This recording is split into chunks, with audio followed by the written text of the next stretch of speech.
with many schmoes over the years. They're my sidekicks and friends, so I adore them. All the schmoes of the world unite. Joker's here, and he's glad he is.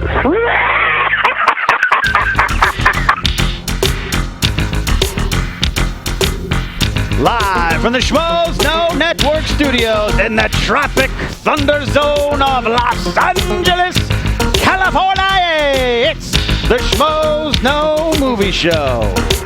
Tonight, returning to Schmoeville, Kristian Kennedy, the man behind Spartacus and Daredevil, Stephen Deknight, and another first-round matchup in the Ultimate Schmoedown Movie Trivia Battle with Team Profiles versus Team Machinima.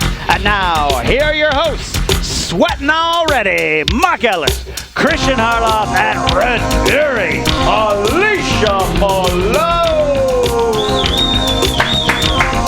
Hello, Schmoeville. What is going on? What a show we have for you tonight. It is stacked. I am Kristian Harloff. And I'm Mark Ellis, and my God, is it steamy in the studio in preparation for the second battle of the first round of the Ultimate Schmoedown.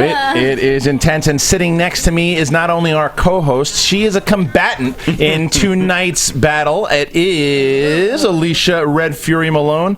What's up? How you feeling? Nervous. Yeah? Yeah, I was fine until about 10 minutes ago. Then I was like, oh my God. You stepped into the arena. You know what it is? Here's what people don't realize about tonight. So if you're brand new to the show, this is a redemption story tonight. It really is, because Don't rub it in. It's a redemption story. It is. As a solo combatant in last year's Ultimate Schmoedown, Really hard questions. she worked so hard, she practiced, she did more than... She's like that kid who knows everything about driving on the paper. Then you get her behind the wheel, and parallel parking is harder than it looks. And you proved that last year, but this year, Kristian, she has a teammate in Scott the Cocaine Donkey Mance. I mean, fucking profiles. We have Steven fucking Spielberg. You're going to hear that in your eardrums a lot at the 7:30 to 8 o'clock hour. I told him, and we might have to remind him, don't shout out all the answers. Oh, you know, right. when you're supposed to just You get docked a point. You get docked a point. You know, the round 3, I'm like, don't shout it out. I'll be honest with you, Alicia. We had a pregame meeting. He's never going to have a mic on. No, we're going to cut it. He's just going to scream it out. We'll be able to hear him. But I need him for all the answers. So we're gonna have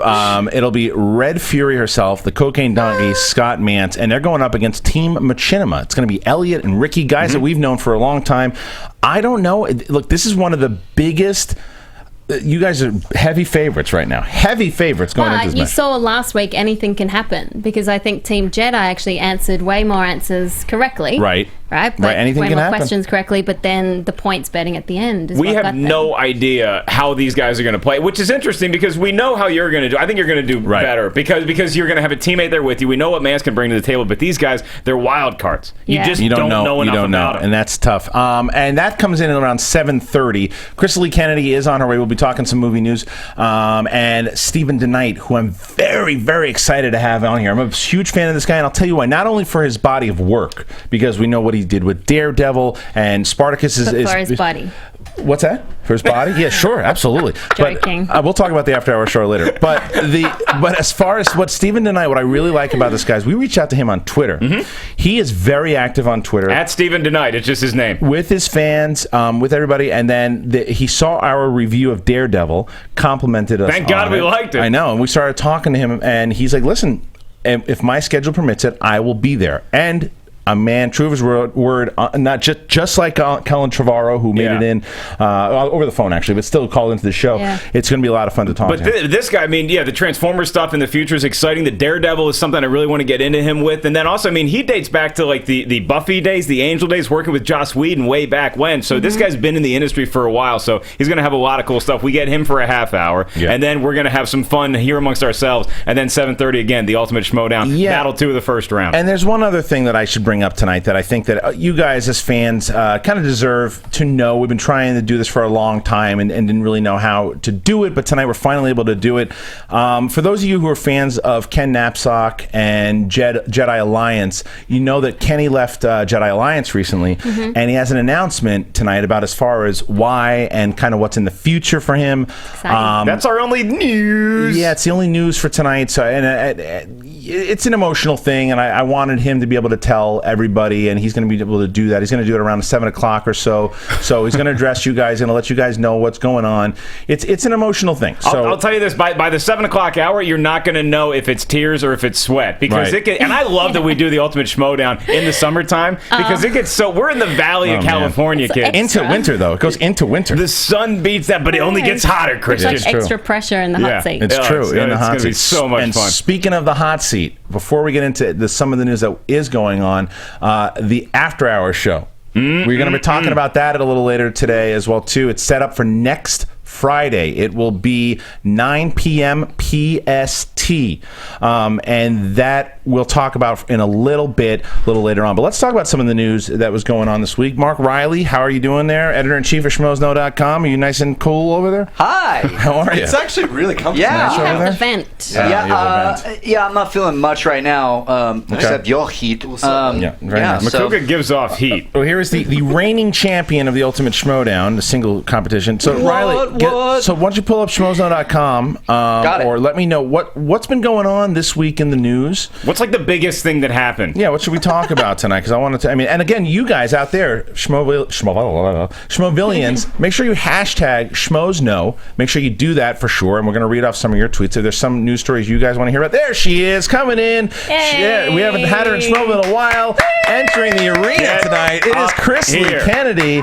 Get on up here. Kristian Kennedy is here. So Kristian, you entered right as we're about to start talking about some news here, and Schmoeville is going to be tweeting in some stuff. Let me hand you your hashtag cans. Schmoes. There you go. And then later on, by the way, you're going to be hashtagging Ultimate Schmoedown.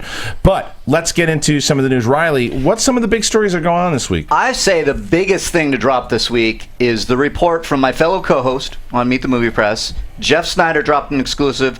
Channing Tatum leaving Gambit. Yeah. It's weird. Huge. I'll tell you what. This is his passion project. And if he's leaving, where the hell does that leave? But doesn't he want to direct it as well? Isn't that the he wants to direct it? Is that contention? I heard he wants to direct something. He wants to direct something, but that can wait, especially when your project that you love is getting greenlit. So I don't know. Let me start here. Is this confirmed? Is he definitely leaving, or is it just a rumor still at this point? Because the report I read is that they're talking about stuff, but nothing's been. I got 2 words solidified. for you. Negotiations ploy. I was going to say negotiations only 1 word, but you threw ploy in there at the end. Yeah. Fancy with that second word. It is. I think that this is negotiations. So, Krisley, what do you think? You heard about Channing leaving, and how are you feeling about it? I do, and I think that I'm on Mark's side that it's not As for usual. sure yet. Yeah. Not always. But I do think that it's a negotiations thing, and I do think that he hasn't left fully yet because it is his passion project. But he has talked about wanting to direct. So I mean, I don't think that he's completely off. He's not leaving anywhere. No. Yeah. What do you think? I don't know. Think he's gone? I think it could be a ploy to try to get more money, and because this is something he's wanted to do for a long time. Right. People are really excited They're about spending it. $150 million to do the movie. But I reckon which is a lot. he wants to direct something. But why would you He's gonna open your produce it for directing? sure. Like, why would you expose yourself to that? Like, if you want to be a director, why? I don't think he wants to direct that. I think that he wants to direct a film. something. He wants to give him a Gambit. deal. Yeah, it's like one for you, He one wants for to me. Affleck negotiations play. Exactly. That's what I'm trying to Affleck. Yeah, so, Exactly. but he doesn't have any clout to do that. Yeah. Is Gambit the one that like throws the card? Yes. Educates? Yeah. Yeah, you don't like the X-Men in general, though. Southern. Yeah. Well, if Channing Tatum wasn't doing Gambit, who would you want to see? Say that again. Who would I want to see? Sorry. JT, I got Mike's an idea. off there until we need him. I got an idea. Taylor Kitsch. You think he could redeem Taylor himself? Kitsch was great. Hey, we're giving Ryan Reynolds another shot at Deadpool. I'll tell you what. I wouldn't have been too against that if this True Detective for me for some reason. I don't know why he's playing Batman in True Detective 2. I'm on a motorcycle. I'm walking down the street. Who are I? Who am I? I have problems. It's like what Taylor Kitsch doesn't need to do that. He's been so good lately, and then that voice has just thrown me off. So I don't need him as Gambit. Maybe he's trying to. Maybe he's just trying to like get away from John Carter. Like he doesn't want you to know that he was the guy that was on Mars with those Martians. I'm someone else. We got another exclusive out here too. Let's see. So apparently we're gonna click on shit, and then we're gonna tell you if it's real or not. Somebody just sent this to me Really just now. I guess the Latino Review is talking. Is this about Jenna Malone? Did you see this, Riley? Yep. So Jenna Malone, I guess they're saying now, is playing Barbara Gordon in Batman v Superman. That to me makes more sense than Robin. How do you guys feel about it? Yeah. What? But Yeah. a female Robin could have been interesting, Yeah. but I just don't see that happening. Plus the But fact do that it looks they- like Robin's going to be muerta. But do they need more characters in Batman vs Superman? It's already pretty Well, Barbara stacked. Gordon You're right, it is. is not a superhero. No, she's not. But there are a lot. Alicia's right though. There are tons of characters, but I also the way you got to look at this thing, I think, It's a is setup. is that you're putting everybody. Even Zack Snyder's comments today that Aquaman's going to be in there for a little bit. And I think Wonder Woman too. Just For a little bit, just because you got to know that this is essentially a long-running television program. That's really what it is, and you have to get used to all these characters. But I think that the crux of the story is going to be Batman and Superman with the setups of these new characters. It's nice knowing that the Gordon family is still running around Gotham and then by proxy Metropolis because it's right across the bay now in this universe, which I love that element of it, that it's like Gotham is kind of the rundown city and then Metropolis like the nice city. That's like where you go, take your friends, have your bachelorette party, then you come back drunk and you hook up with a random stranger in Gotham. Man, I woke up today in Gotham, dude. I got fucked up. Krista, do you like Jenna Malone possibly in as Barbara Gordon? I think I like Jenna Malone that she's been taking more roles. I like seeing her. Yeah. She was great in Hunger Games, but it's always kind of these side characters where I think that's kind of where she lives. I have no faith in DC's properties right now. Really? I still Even with the have Suicide no Squad faith. trailer and all that? Even with that, I still have no faith. I'm still really nervous. I still can't take Aquaman seriously thanks to Entourage. And Ken. Yeah, Knapsack, well, yeah. I don't know. I mean, I like her addition, but is it going to be too full? Are they taking on more than they can chew? Are they trying too Right. hard to compete with Marvel and it's just going to be a mess? So the Batman v Superman trailer, the most recent one, did nothing for you? No. Alicia, did that do it? Because I know you're not a huge comic book I movie know. fan. That didn't... I thought it was a great trailer, but that's not surprising from Zack Snyder. I think he should do music videos because he's such a great visual director, but where he falls down is the story. Yeah. So his trailers always look incredible. I remember seeing Sucker Punch and the trailer and thinking that movie looks great, and then Right. you see it long and you're like, yeah, Well, not so much. that's the, I like agree. that. But I agree like with you. Chris Terrio as the writer, so hopefully. Yes, you know what I also like though, and we Dana. talked about this today on Movie Talk, is the fact that when you have a director like Ben Affleck, Zack Snyder's not working with Ben Affleck, the actor. He's working now with one of his peers so as a director. So you're going to, even those pictures that you saw, them collaborating together, there's going to be a lot there. So I'm pretty optimistic about Batman v Superman. And Yeah, I love Ben Affleck, and I love the idea that he's more hands-on with it. And I grew up loving DC Comics. I didn't know about Marvel Comics until much later in life, but I just have no, I don't know. I Yeah, get so okay. I excited get for it. Marvel, but DC, I'm like, just don't do Well, me that's the wrong. first one. Yeah. Well, let's talk about something that's coming out this week and how it pertains to some of this news, and that's Mission Impossible. Did you see it? Yes. Okay. Awesome. Nice. Good job, JT. Look at JT on the ball tonight. Well done, kid. Dude, he had his hand on that one Ready, button just ready. for 10 minutes. Right. Like, I know they're going to bring it up. He missed every other cue just to get to Mission Impossible. Yes. Poor guy. It's like he's like, oh, they're complimenting, and someone takes a big shit on him right afterwards. Nice, Ellis. Real nice. You did great. Thank you. There you go. Your quarterback's going to miss 4 games, and he'll be Good. right back right Well, now you can get shit for giving JT shit. Chris Lee, so the news of Rogue Nation, actually, the fact that they're announcing that Mission Impossible 6 is going to come out, is this too much? Where can they go? This actually comes in from Jake Higgins. Jay Higgins 2987 says, with Mission Impossible Rogue Nation kicking ass and Tom Cruise saying a sixth one is coming, where could it go from here? I mean, anywhere. I feel like after every movie, I did a marathon this week because I wanted to watch them in. Oh, I thought you ran a marathon. I was like, what? I did too. No, I don't run. And I did a marathon, and at the end of every one, I felt the same way. Like, where the hell are they going to go next? But Right. every single one, I was sucked in. I enjoyed it. I was excited. Even number 2? Even number 2. I mean, I'm still the whole marriage thing for me was the only thing that really fell apart. Right. But I really enjoyed it, and this last one that just opened was so much fun, and I am willing to say it's almost my favorite. They just I think keep it's my raising favorite. the goddamn stakes in these movies, do. but look, we loved it. Okay, we've already seen the movie. The damn thing is, it's just starting to have screenings now. So let's see at the end of this weekend, and that includes you, Tom. I know you're watching. Hey, buddy, we got to wait to see how the opening weekend numbers are for Mission Impossible: Rogue Nation. Word of mouth is great. I think it's going to do well, but if it doesn't, like, let's say it does like $29 million opening weekend, all of a sudden that, hey, we really want to do a 6-1 next summer, pulls back a little bit. And the studio's like, well, maybe not, but I hope it's true because I want Tom Cruise to be the biggest action star on the planet for a while. If that means we get another Mission Impossible and another Edge of Tomorrow, let's live, die, repeat again. Well, what do you think, Alicia? Do you think that we should go to number 6, and do you think we should do Edge of Tomorrow too?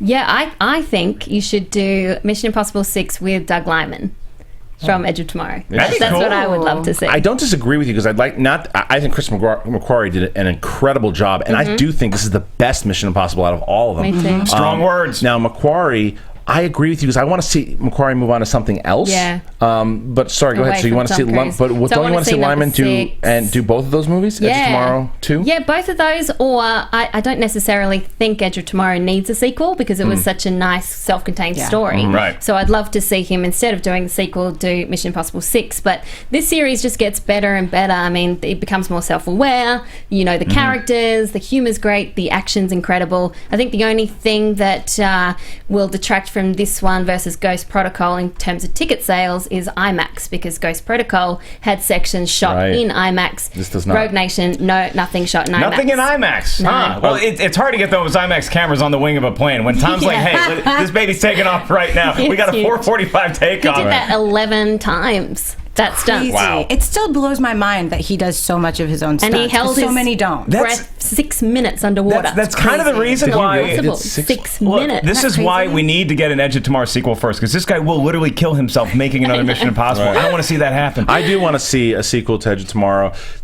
depending on what the take is. Yeah. Because we think it have works to so have. nicely. I agree, but I also think that with a good take and with the same team back, with Lyman, with Cruise, and with Blunt, without Emily Blunt, you don't make the movie. Well, no, there's one person that can fill in with the one girl shoes, from and it's Mission Alicia Impossible. Malone. Oh yeah. Alicia Malone It's a good- was in a Edge of Tomorrow scene, and it is amazing to watch her navigate the battlefields with aliens blasting things left and You should right. see me do parkour. Oh yeah. Well, that's next week on the After Hours show. Amazing. You do it against Team Machinima tonight.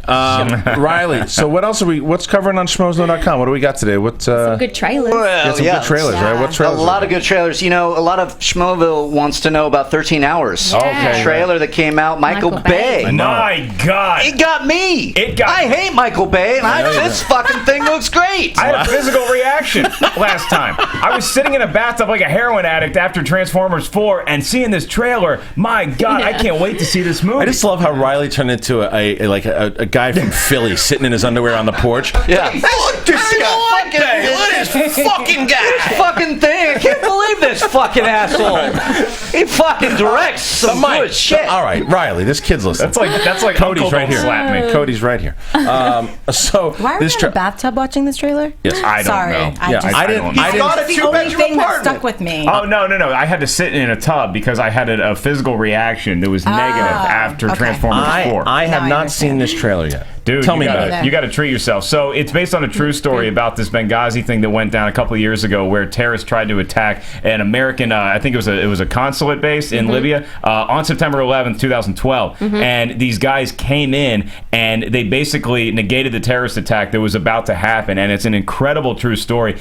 Michael Bay telling a true story hasn't worked out well in the past with Pearl Harbor. Okay, but this happened 2-3 years ago. Yeah. So he's pretty much handcuffed by the real events of the story because it's so recent in our minds. Now, usually you don't want a filmmaker to be handcuffed by anything. You want them to be able to dream as far as they can. Not Michael Michael Bay. Bay. I want that mofo handcuffed. I want him to have to You're tell a curbing your story. language after Dice Clay over there. I want him. I can't wait for our reactions to this movie because we might hate it. Michael Bay has cut together great trailers, even the Transformers franchise before. But I think this could be this could be the next The Rock. Now let me John just say, Krasinski, too. before you give your opinion on the trailer, all I will say, I have not seen the trailer. I just gave my opinion on I the know. trailer. I'm talking to Miss Malone. Okay. Now, the thing with me is that I hear this, and I hope that I watch it, and I love the trailer. However, I have seen great trailers from Michael Bay before. Pearl yeah. Harbor comes to mind. That's a pretty good trailer. Pretty good So trailer. Yeah.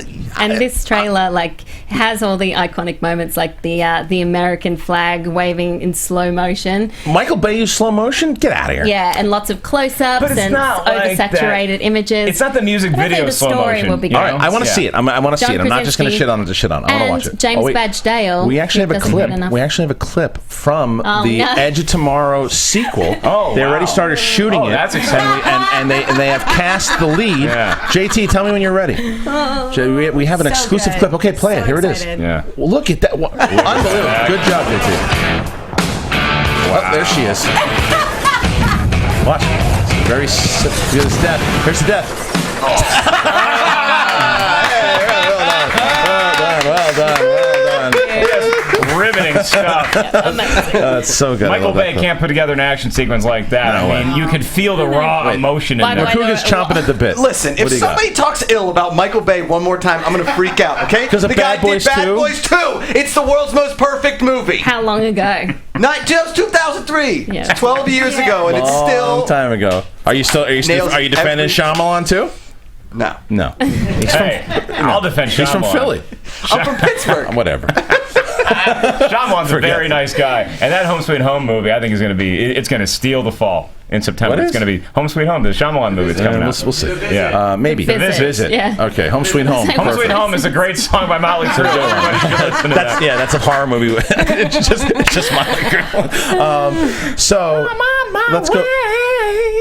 let's go back to the trailer. What did you think overall? Did you like the trailer? I like the trailer, but Interesting. I'm dubious like you. Yeah, okay. I know that it looks great, and I'm just hopeful for it. But All right. who knows? I hope you like it better than Vacation, man. You really were in a mood. You were in a mood. Look, No, it was not good. it was horrendous. It was not good. But here's the thing. I That's didn't say not it a was. mood. But what I'm going. It's not a mood.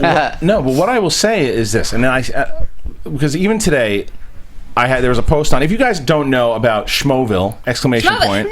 On Facebook. Now this is where you guys created this. All the fans created this.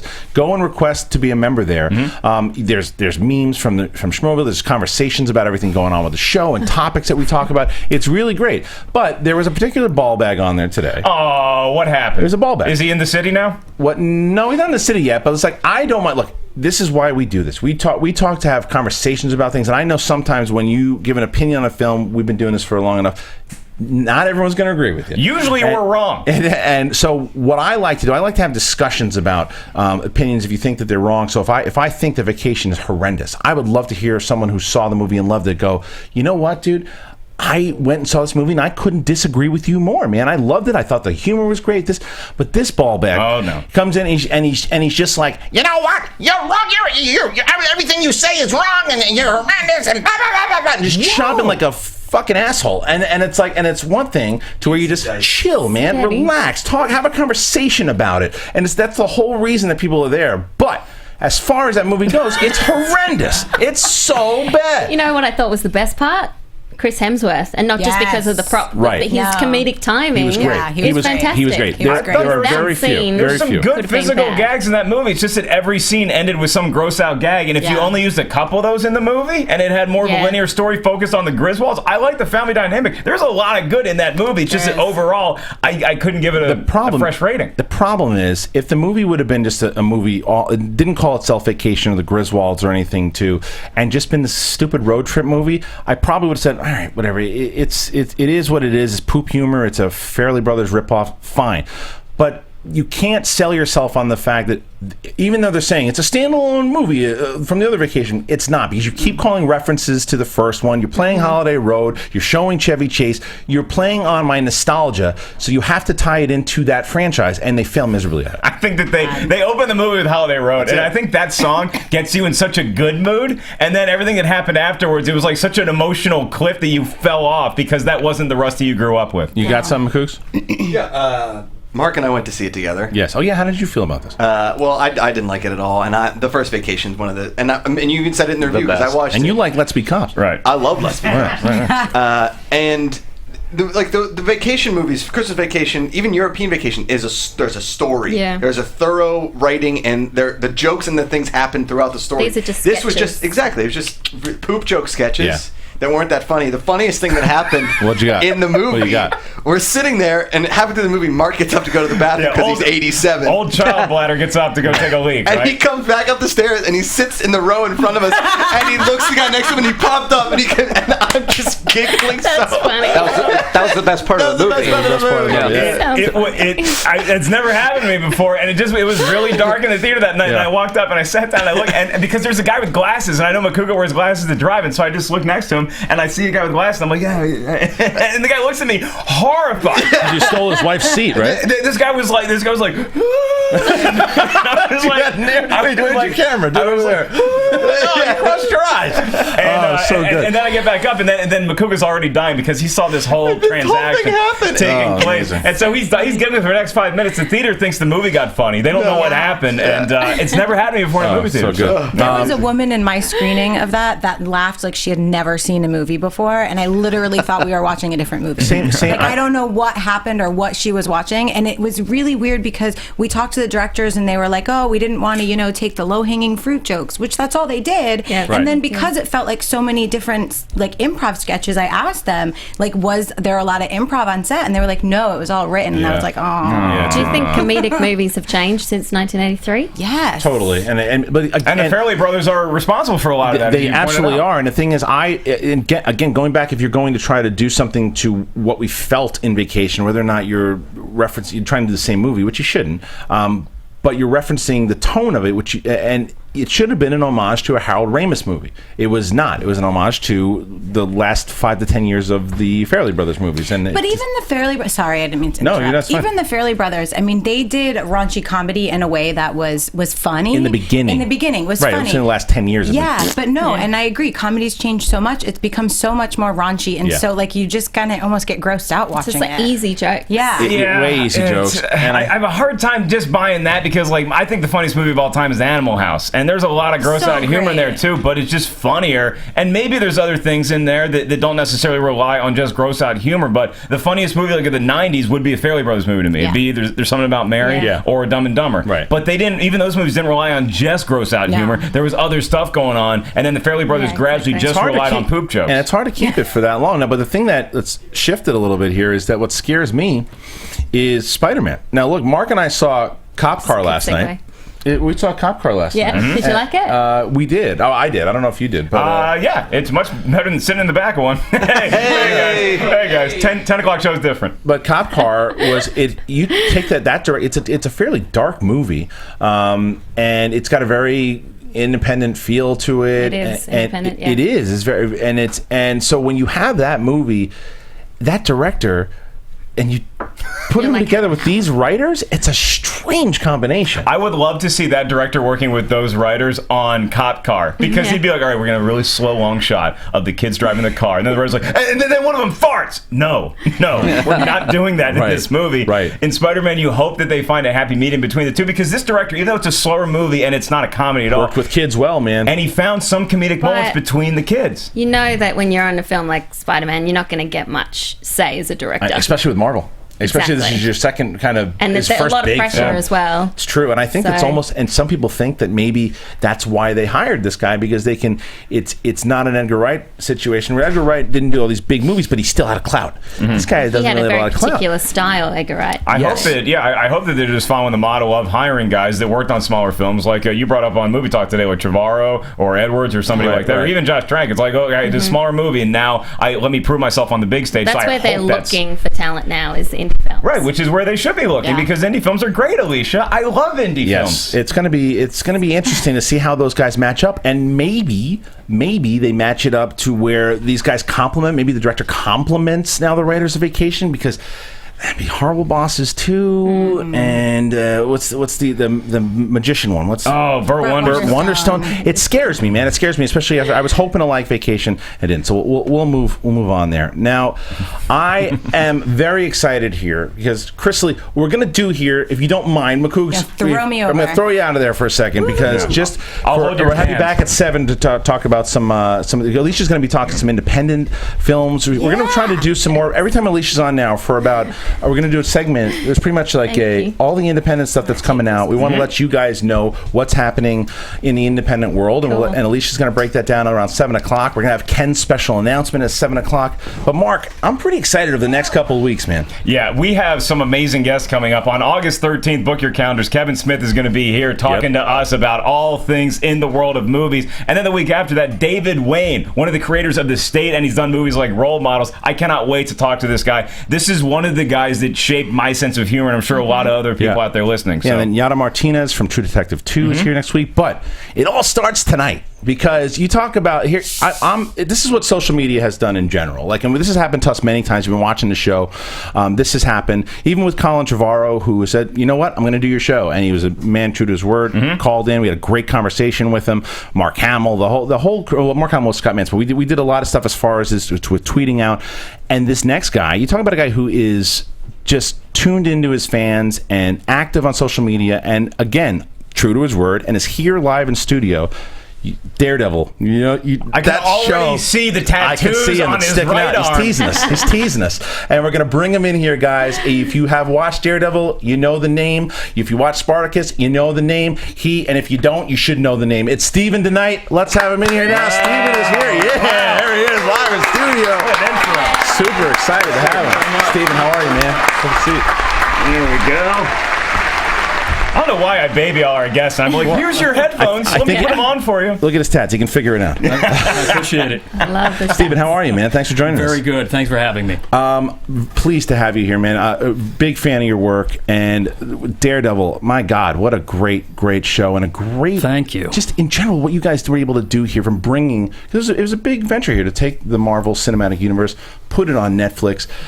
Now, I know getting involved in Daredevil in the first place, can you take me through how that all came about with taking Daredevil, bringing it to Netflix? Sure. I was actually finishing up my deal at Starz, developing some other projects for them, when I got a call from my agent saying that my old buddy Jeff Loeb would like to talk to me about Daredevil. And I knew I'd met with Drew Goddard. We had lunch like a year before, and he said, "Hey, we're going to be doing Daredevil. Do you want to, help me out?" And I said, "I would love to. I'm too busy." I had a very lucrative deal at Starz. You got a little Spartacus thing that's going on, right? Well, Spartacus had wrapped, but I was finishing up Incursion, which we still hope to get to the air one day. That's the Halo meets Band of Brothers thing I did for Starz. Yeah.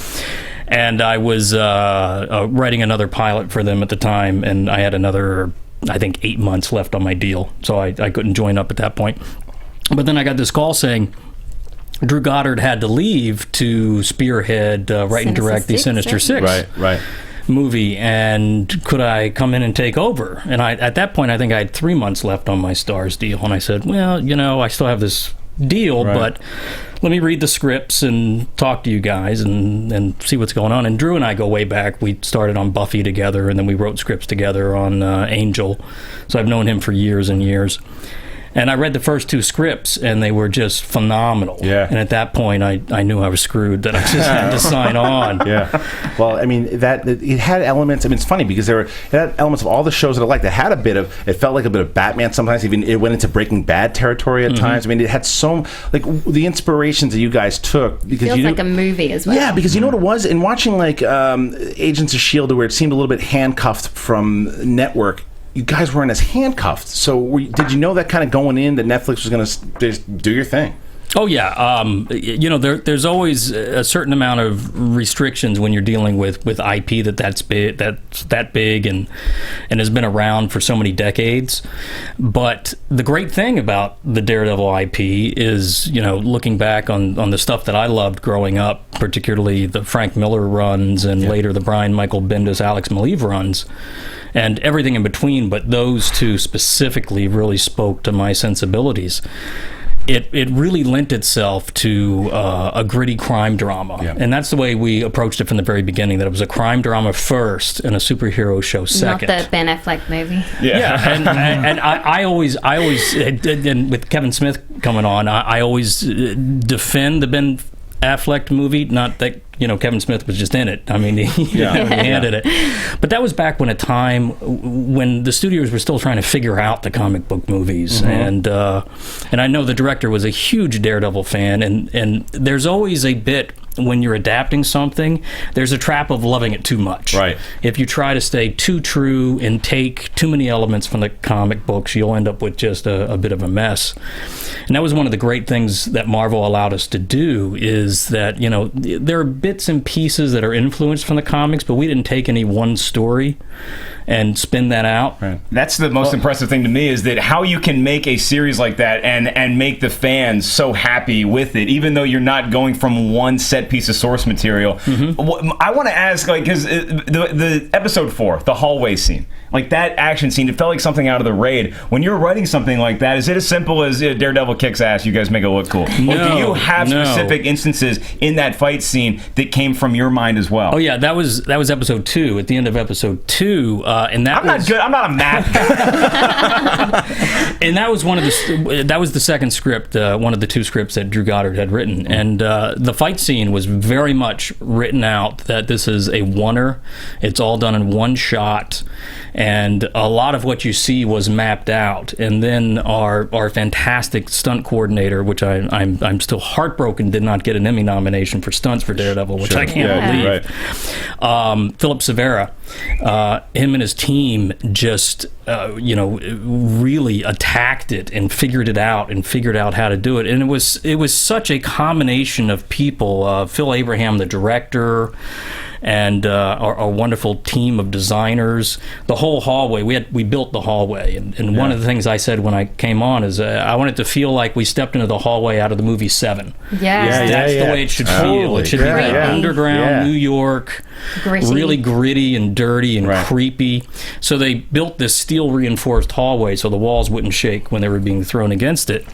And then they had the problem of figuring out, well, how does the cameraman move through all this? So, exactly. Excuse me. So they came up. It's like a dad filming a birthday party. Okay, everybody, over here.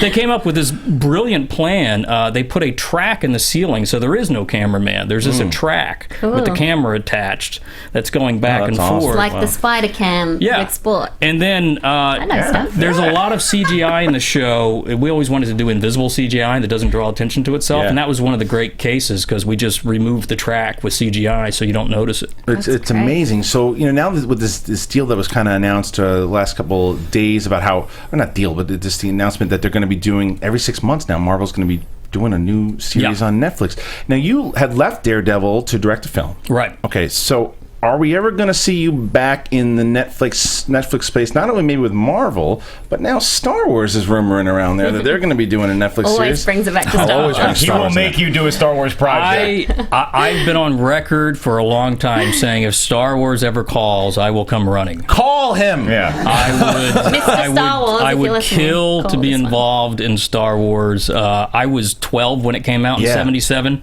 so it was like a seminal experience in my life. Well, let me ask you that. And he got the sleeves right afterwards. Well, no, but this is a question I have for you then. As far as let's say that Lucasfilm's watching, they call you tomorrow and they say, Steven, we have a few ideas here for what could work in the Star Wars world. I personally think an Old Republic show could work really well. Sure. In a it would be Game of Thrones meets Star Wars. I think it would work great. Do you have an idea of to where if you could say these are the ideas I'd like to do in the Star Wars world? Do you have any ideas what you'd want to do? Oh, there's so many. I mean, the thing about that world is there's so much. It was one of the exciting things about them now doing these standalone movies is, I for years my friends and I were talking about, wouldn't it be great if just different directors did, like the Ronin Jedi, and there's just so many stories you can tell. Yeah. I don't have one specific one. When you're dealing with IP like that, I assume they would say, here's what we're thinking. Right. What can you do with it? Right. See, I say we kick around one right now. We got Jabba the Hutt. It's a gangster movie. Right. He can write the one I want Scorsese to direct. Well, yeah, let's stay away from that one. But that would be great. I would love to see you in that universe. But and in Marvel though, is that you did your thing there? You're good. What about Punisher? Are you having anything to do with that one? Punisher is one of my favorite characters, and it was heartbreaking to have to leave after season 1 since we're bringing him in, and we knew we were probably bringing him into season 2, but I had this previous obligation. I would love to work with Marvel again. You know, we left on very good terms, and I've been very clear that in the future, if schedules and projects match up, yeah, I'd do it again. Well, let me ask you this too, because as you're writing, you're crafting a season like Daredevil. Are you consciously thinking about, well, this thing is going to be successful, so we want to put in little things about, and obviously there were some references to the Avengers and things like that. Do you drop any hints in there about future characters in that world? Like, if we go back and watch that, can we say, oh, you know what, maybe that's like the sewer where the Punisher is chilling? And does Marvel ask you to do some of that stuff as well too, to give a couple ties in? You know, it was interesting. They very much wanted us to mention the rest of the Marvel universe as little as possible. Wow. Just to make sure the audience knew that it was the same world, but they wanted this corner of the Marvel universe to stand on its own. Okay. So there was really no pressure to connect to the movies or anything else. Okay, so you guys aren't talking like the Russo brothers or Joss Whedon or anything during this time? No, not at all. Okay. Not at all. Okay. We were really our own little island nation, which was great. That's and with the other Easter eggs that we put in, you know, they never asked us to do anything like that. With the exception of putting Fisk in the white outfit at the very end, which was, you know, of course you want to do that. Yeah. But no, they were great, and they were great with, you know, we'd have to get clearance of you know, the hints that we were dropping, and, you know, the hints that Madame Gao is obviously from somewhere, which everyone, that I'm not allowed to say, but I'm sure you can figure out. Right. and you know, we didn't specifically lay in anything with the Punisher besides, you know, we wanted to leave that one playing card thing with the sniper open to interpretation if we wanted to revisit it later. And the only other thing that we laid the groundwork for, of course, was mentioning the Greek girl in college that Matt used to date. Yeah. That was definitely a reference to Elektra. Were you at, sorry, I was going to say, were you at Comic-Con this year? No, I couldn't make it this year. Because I was going to say, I saw so many Daredevils cosplays there today, cosplays, you know, and a couple of Kingpins. It was awesome to see. You know, it's funny, when we first originally released that picture of Matt in his black outfit. You know, I was fully prepared for the backlash, and there was a lot of backlash. A lot of people, Pirate Roberts comments. Still to this day, a lot of people just hated it. And then, you know, over the course, when you see it in action and you see him in it, you really get used to it, and it really started to grow on everybody. And by the end, when we switched to, you know, the more traditional costume, it was the completely opposite reaction. It was, oh, I really like the black costume. Why'd you change it? Get used to it, right? Yeah. You're exactly right. And because I think that and I was happy with it because I knew that this thing, it had a vision. It knew where it wanted to go, and to throw him in the suit right away, that wasn't who this guy was. But it's also great, and it speaks to the freedom that you were given. Is that, like, no, we don't need to see the superhero in his costume right away. We can actually build up to that. Yeah. This can be a very long and engrossing origin story, but it's not really an origin story either, because this guy's already starting to kick ass. So it was just what I said in our review, and I still hold true. And I don't know if I love Daredevil more or if I love the potential that it showed for future projects that you can do, not only with Marvel or something like Star Wars on Netflix. I mean, you guys proved that you can kick just as much ass on Netflix as you can on a big screen, so I never have to leave my house again. Was there any plans or talk about bringing Daredevil into the actual cinematic, I mean, as far as bringing him on screen in the movies? I had no contact with the feature side, no direct contact. We'd always talked that, you know, hopefully Daredevil would pop up somewhere down the line. It was by the time we had aired and it was apparent that the show was a success. They were literally, I think, a week away from starting to shoot the next Captain America movie, so it was a little late to try to jam him in there. Right. But my hope is, that, you know, in the future, I know Charlie Cox would love to pop up in one of those. Yeah. You know, it's funny because I got to be completely honest with you here, and don't get mad at me. I'm not going to stop him. He's got look at the guy. If he wants to attack you, he's going to. I'm a huge Transformers fan. The 1987 animation film was still one of my favorite movies of all time. It's a great movie. They've done me wrong by the film so far. We were just talking about it. I've been pretty vocal in the fact that. Did you like the first one? I didn't, and I'll tell you why. Because the Optimus Prime dancing around and Shia LaBeouf, no stuff. It wasn't the Transformers that I knew. On Movie Talk recently, the conversation brought up that you were brought to write. This makes me excited. but I'm still nervous because Michael Bay's still involved. Now, you can tell me I'm crazy and that you guys are working together well. I want to know the shared universe stuff that's happening with Transformers.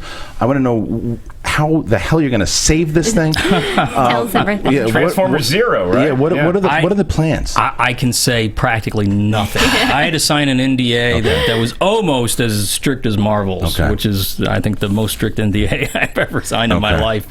I can say nothing. I can say, and I've said this publicly before, I'm not working on Transformers 5. So that's not what I'm involved in. Okay. Paramount put together a think tank to try to figure out how to expand the universe, and I will say we had it's a great group of people, wonderful room of very talented writers, and we had 2 days of Transformers school. So everybody would be up to speed, where the Hasbro people came in and wonderfully. Cool. That sounds like you at Florida State. Like you pretty much went to Transformers. That was me at Florida. Skipping class, watching the cartoon. That's it. So we really got a crash course in the entire history, and we all read a lot. That's great. And so I think it's a great opportunity, and it really shows that Paramount really wants to expand and polish the universe. So, but beyond that, who knows? Okay. Let's have Steven take a sip of this cloudy beverage. And in 5 minutes, we'll ask you the same exact question. Nice. Was that your thing growing up? I mean, you were. It seems like you were a child of the '70s. You were 12 when you saw Star Wars. What really inspired you to get into that business that we're all talking about now? Yeah. Oh, well, Star Wars was such a huge revelation. I mean, people who weren't little kids back when it came out really don't get the complete picture of how it changed everything. It was It was the first time in my life, because I'd been going to the movies all my life, that lines were around the block, and you saw people wearing costumes standing in line. I mean, Why was do you think it is? Do you think phenomenon. it's the myth?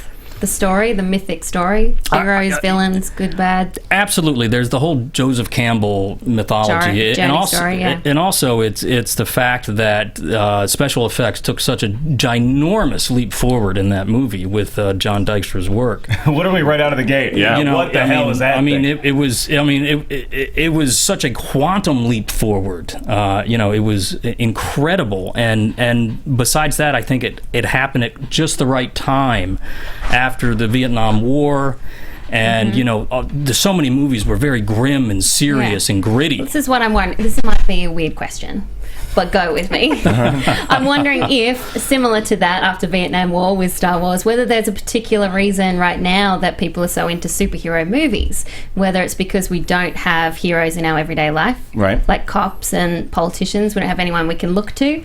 Do you think it's that, or do you think it's just a trend or that now we can do it with technology? I think a big part of it is that we can do it. And you really started to see that when Sam Raimi did Spider-Man, where for the first time, Spider-Man moved like Spider-Man and not like the TV show that I grew up with. Yeah.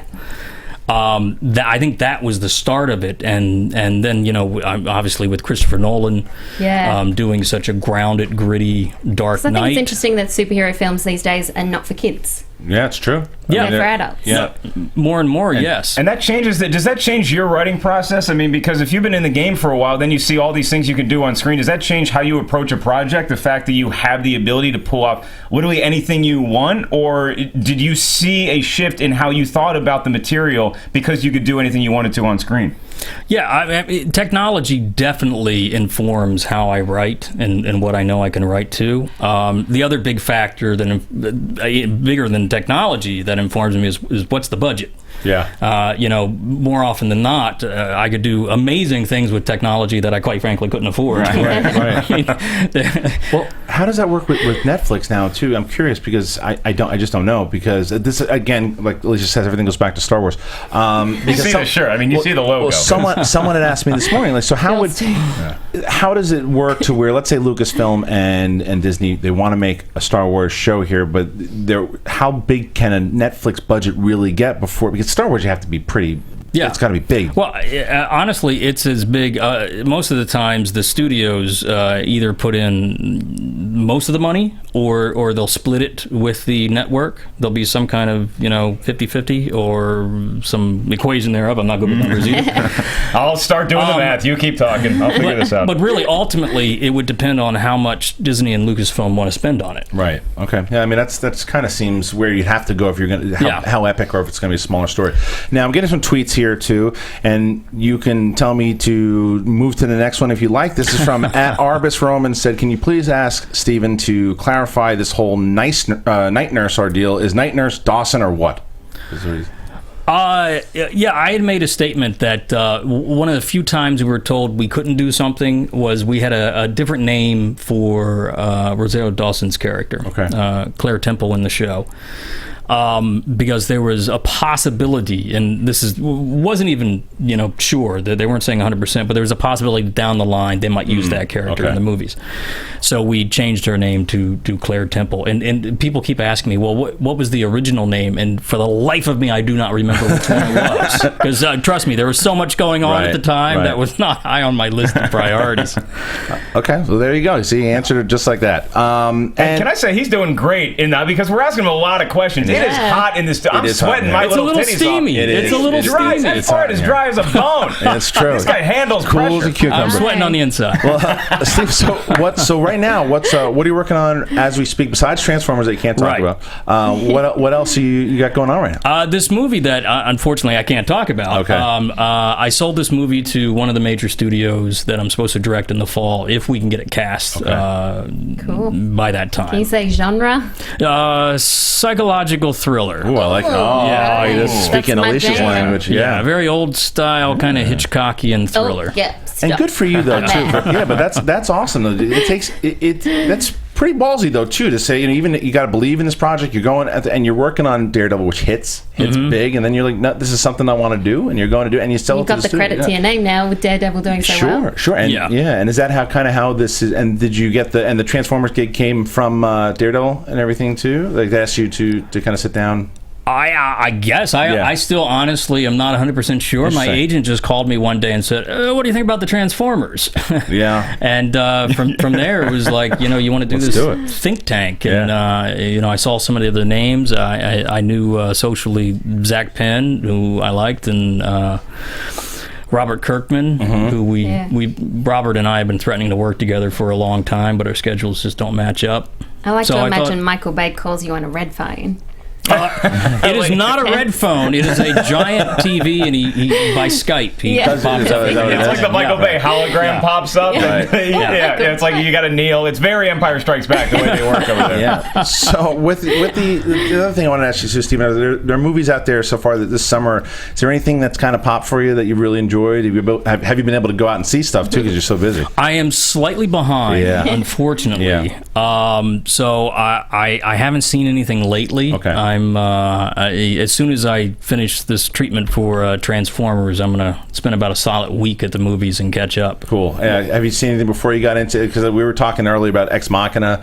Loved it. Okay, great. Loved it. Good. Alex Garland's another guy. I guess that's a question I have for you too. Is are there certain directors out there that because then you and Joss Whedon have a relationship. Mm-hmm. Yeah. All the way back to Buffy, right? Yeah. You guys worked on Buffy together? Yeah. Are there certain directors out there that you'd like to because obviously directing yourself as well too, but are there certain directors / writer actors that you'd want to kind of pair up with and work with as you get less busy? Oh, sure. I mean, God, there are so many. I love James Gunn. James Gunn and I have a big mutual love affair back and forth going for each other's works. He's fantastic. I'd love to work with Joss again one day, although he doesn't need anybody's help. He's doing fine by himself. We'd love to do something with Drew Goddard. Oh, yeah. If you ever Cabin in got the the Woods time. was so good. God, it was hysterical. That was Really shocking well to me, the Drew Goddard stuff, because it looked like he with all the Sony stuff that was going on, he was poised to do the next Sinister Six, and then all the Sony stuff happens. Like, well, it kind of makes sense. He's going to be the guy to do Spider-Man, and then that doesn't go down. I was shocked by that because the guy and help me with the name, Ryan, the cop car director, John Watts. Now, that was a shock to me that he got it over Goddard, and is Goddard gonna? And I don't know. You might not be able to answer this at all too. If you've spoken to him, do you think he's gonna end up back in the Marvel world, or what's? I have no idea. I have no idea. You know, it's in the feature world. Things are so different when there's a seismic shift like that, when everything realigns. I just automatically assume everyone that was involved in the project will probably not be involved moving on, because that's just the way it goes in features. Yeah, we only got a couple minutes left, and I got to ask you this, just as an artist in general, and you're so active on Twitter and social media, so when a project that really became your baby, like Daredevil, you were the showrunner for, and that gets released on Netflix and people are binge watching left and right, do you just stay away from Twitter that weekend, or are you just glued to it? And you just I was glued to it. That's how he knows us. No. It's literally at 12:01 the Thursday. I tweeted. I think I said it's time to let the devil out, because that's when it dropped everywhere. That's a writer, man. Taking 160 characters and crushing it. Yeah, so it was released, and it was the first time for me that, it wasn't just released in the U.S. and then, rolled out later. It was released everywhere there was Netflix. So every country there was Netflix. Australia just got Netflix. Yeah. Oh, just got it? Just got it, yeah. And so I was up a few more hours, and I slept in late, and by the time I woke up the next morning, I checked Twitter, and there were people that had watched all 13 already. Yeah, they just went straight through it. It was a great experience. It was one of the most positive experiences, with only every now and then somebody being very negative. But you got to expect that. That'll happen. It makes the highs that much higher. Stephen, thank you so much for joining us, man. Make sure you follow him at Stephen Deknight. As we just said, he's very active on there. Let him know that you saw him tonight on the show, and share your love for Daredevil and everything else that he's doing. Thank you once again, Stephen Deknight, everybody. Thank you so much. We'll be back after the break. Alicia's going to talk about some independent. Chris Lee is going to be back. We're going to talk about the movies coming out. It'll be a lot of fun. And then Ultimate Schmoedown, 7:30.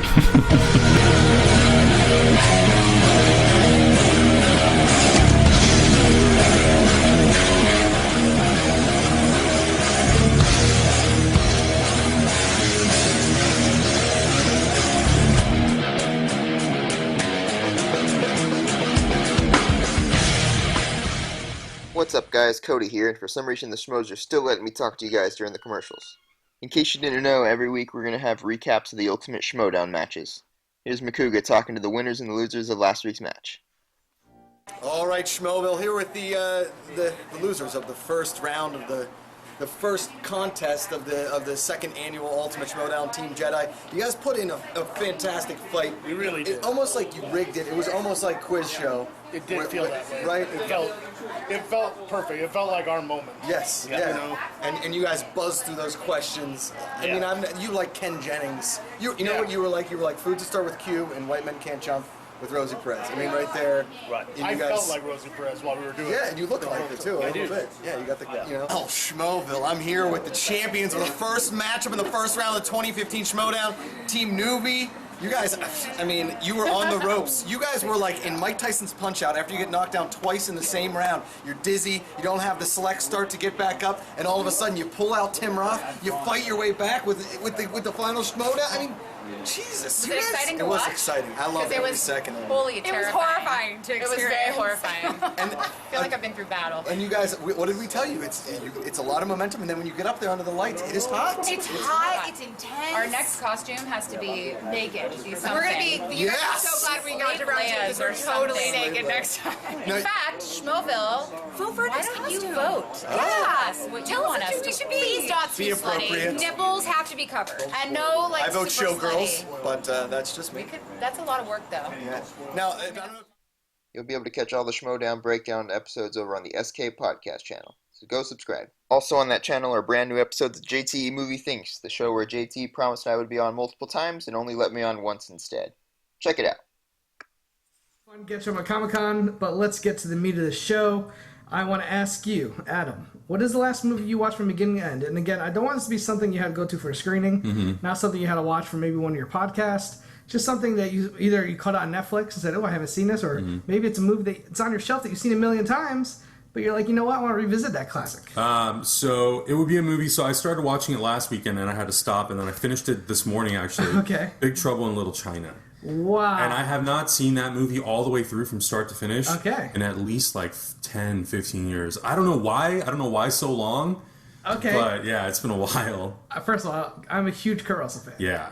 Come on, he's the man. You know what the last movie I watched? Which one? Which was a day ago. I watched Tombstone. Oh, yeah. One of the all-time great Kurt Russell badass movies. All right, so I'm wondering if maybe you watched Big Trouble in Chinatown because of the recent announcement that they're remaking the movie with The Rock. I think that was part of it.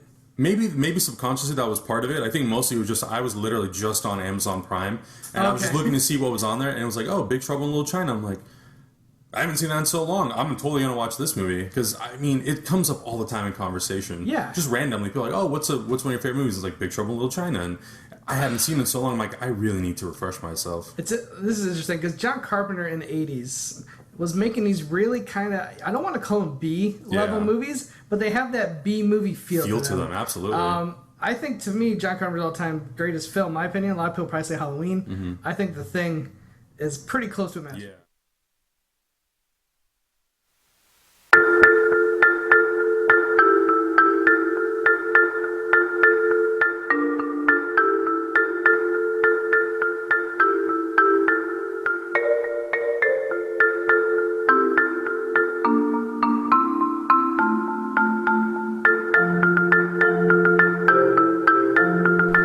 All right, Schmoeville, we are back. You're so cool. I'm cool?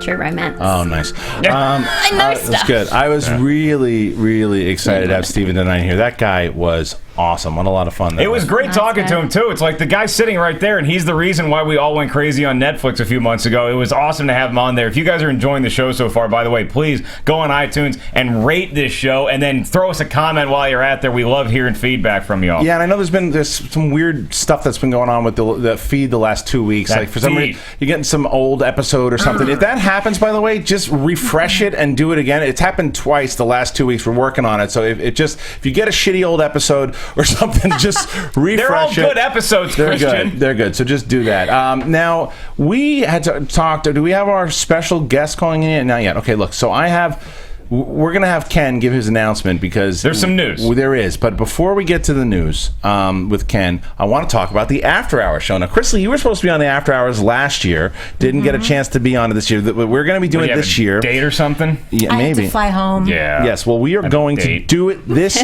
with my mom. Friday.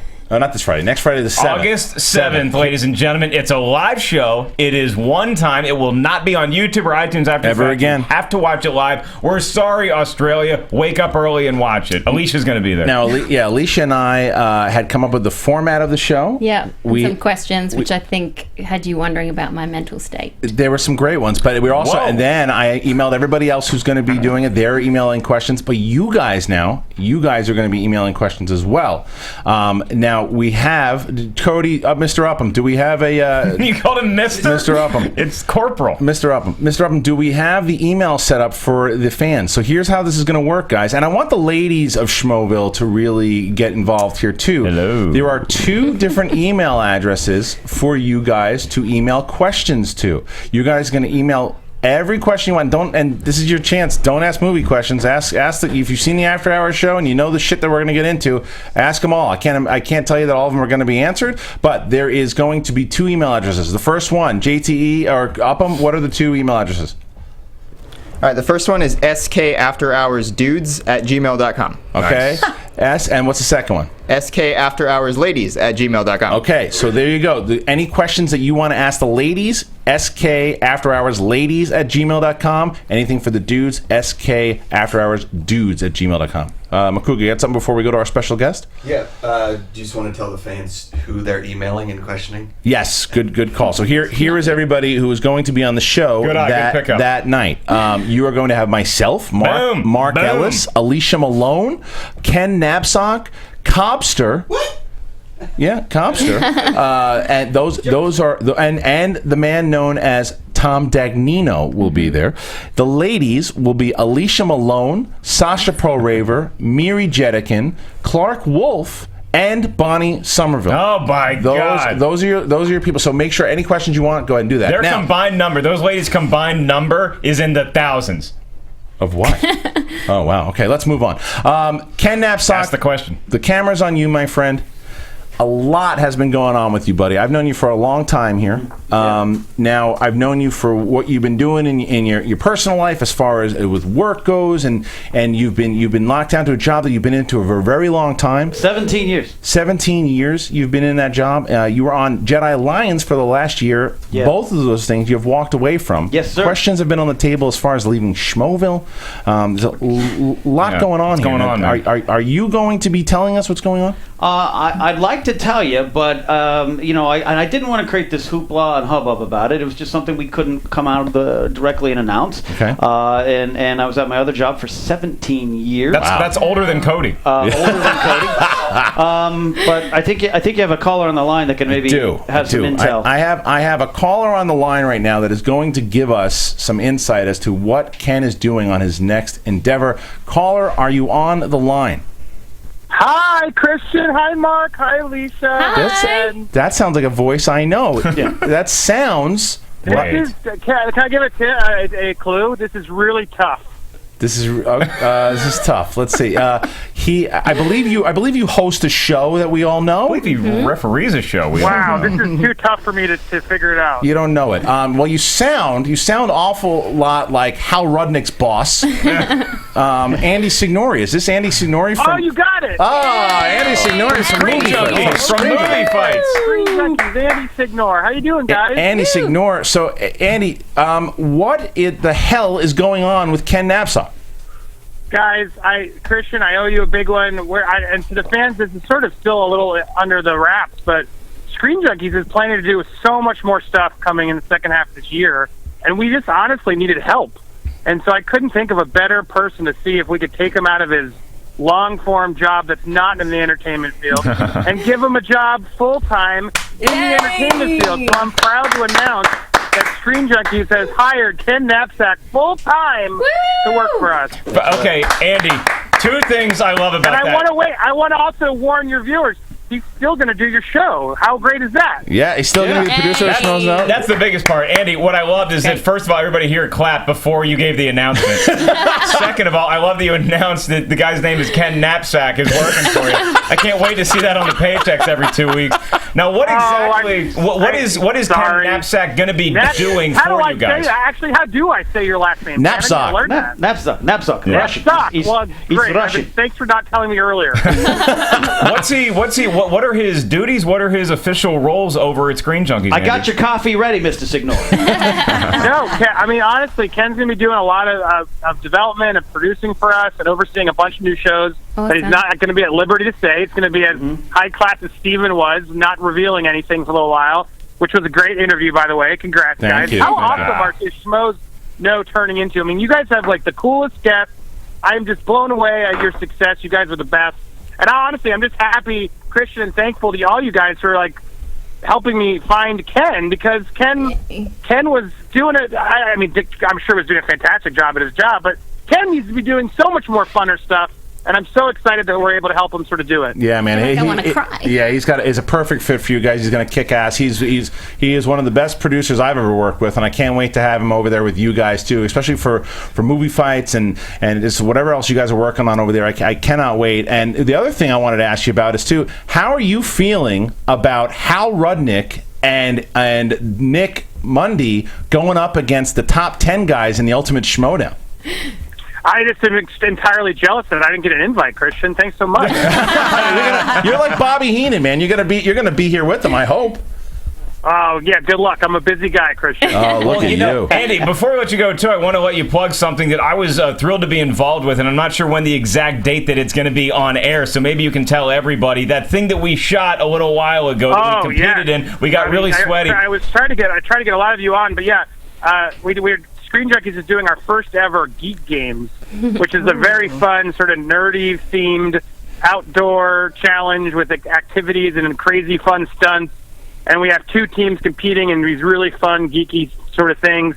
It's coming out, I think, on the 20th of August. It's got a few more weeks still, but I will make sure you guys know full well, and all Schmoeville can check it out. But man, Mark was on my team and kicked some serious butt, and I'm grateful for it. Nice. Well, Andy, thank you so much. So happy that this marriage between Thank you guys. Screen and thank Junkies. Ken. I'm so excited. Yes, sir. Ken starts with us next week.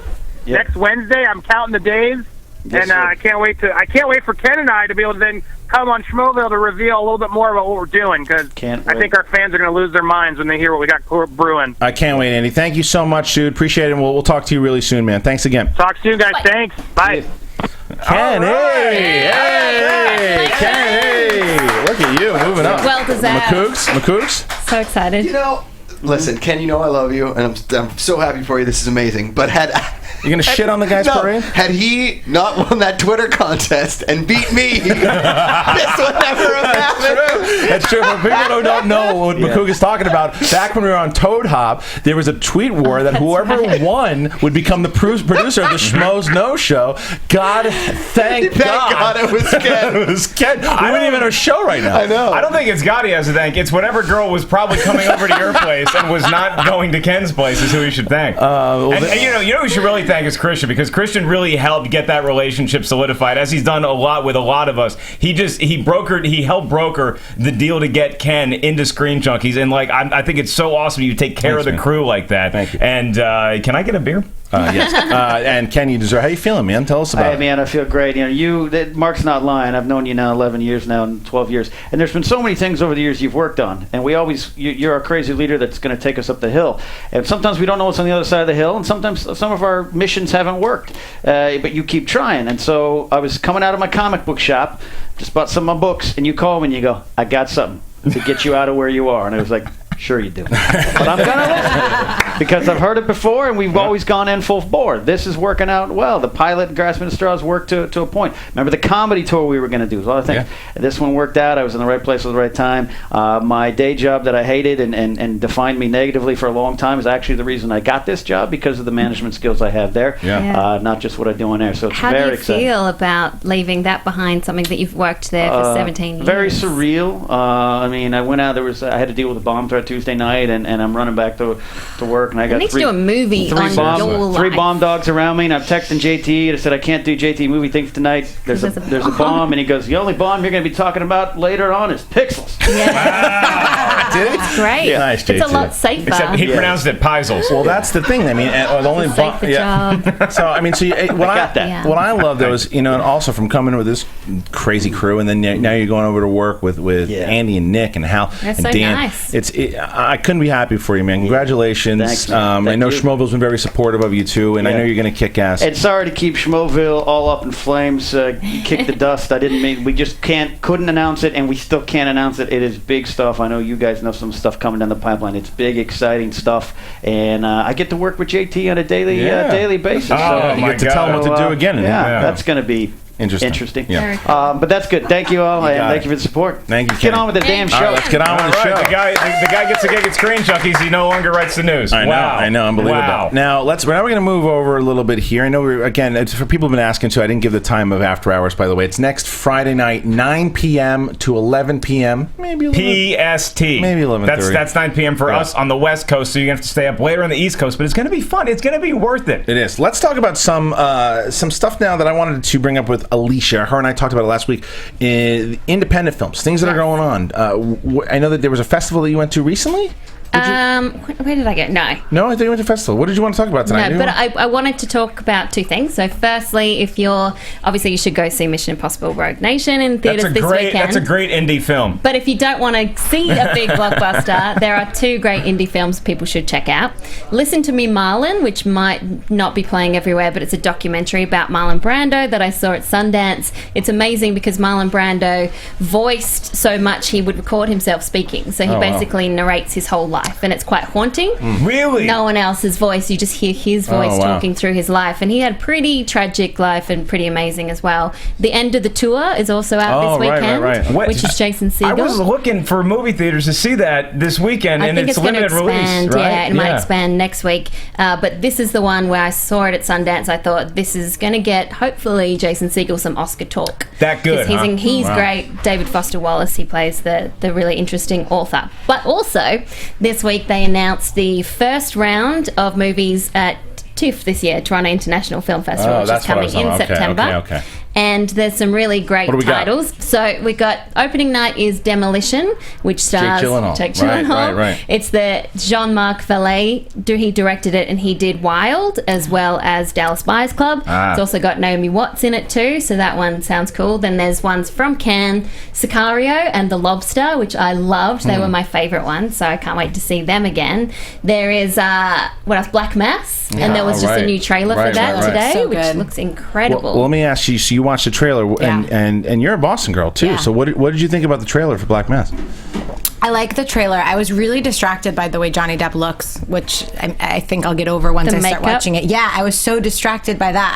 I was like, Those I had teeth. to watch it a It's couple like times. like a Halloween job, or like it's not good, or you're having disturbing. trouble seeing him as It was Johnny disturbing. Depp. It was disturbing. It was just, but I mean, I lived on the East Coast, and that lifestyle was very prevalent growing up. And What, you walk around with Tommy guns and shit? no, but I mean, I just don't think people realize that lifestyle was still pretty prevalent on the East Coast for a long time. Right. And so, Especially Whitey Bulger's name was running around there for a long time. Yeah. Everyone talked about Whitey Bulger, so I think the trailer looks really, really good, and I'm really excited to see it. Brings up an interesting point about glamorizing crime, like that. And then Legend is also playing at TIFF with Can't double wait for Tom that Hardy. movie. God, that movie looks incredible. And I've spoken to people who've seen it, and they said it is incredible. And they're he talking is Oscar for great. him?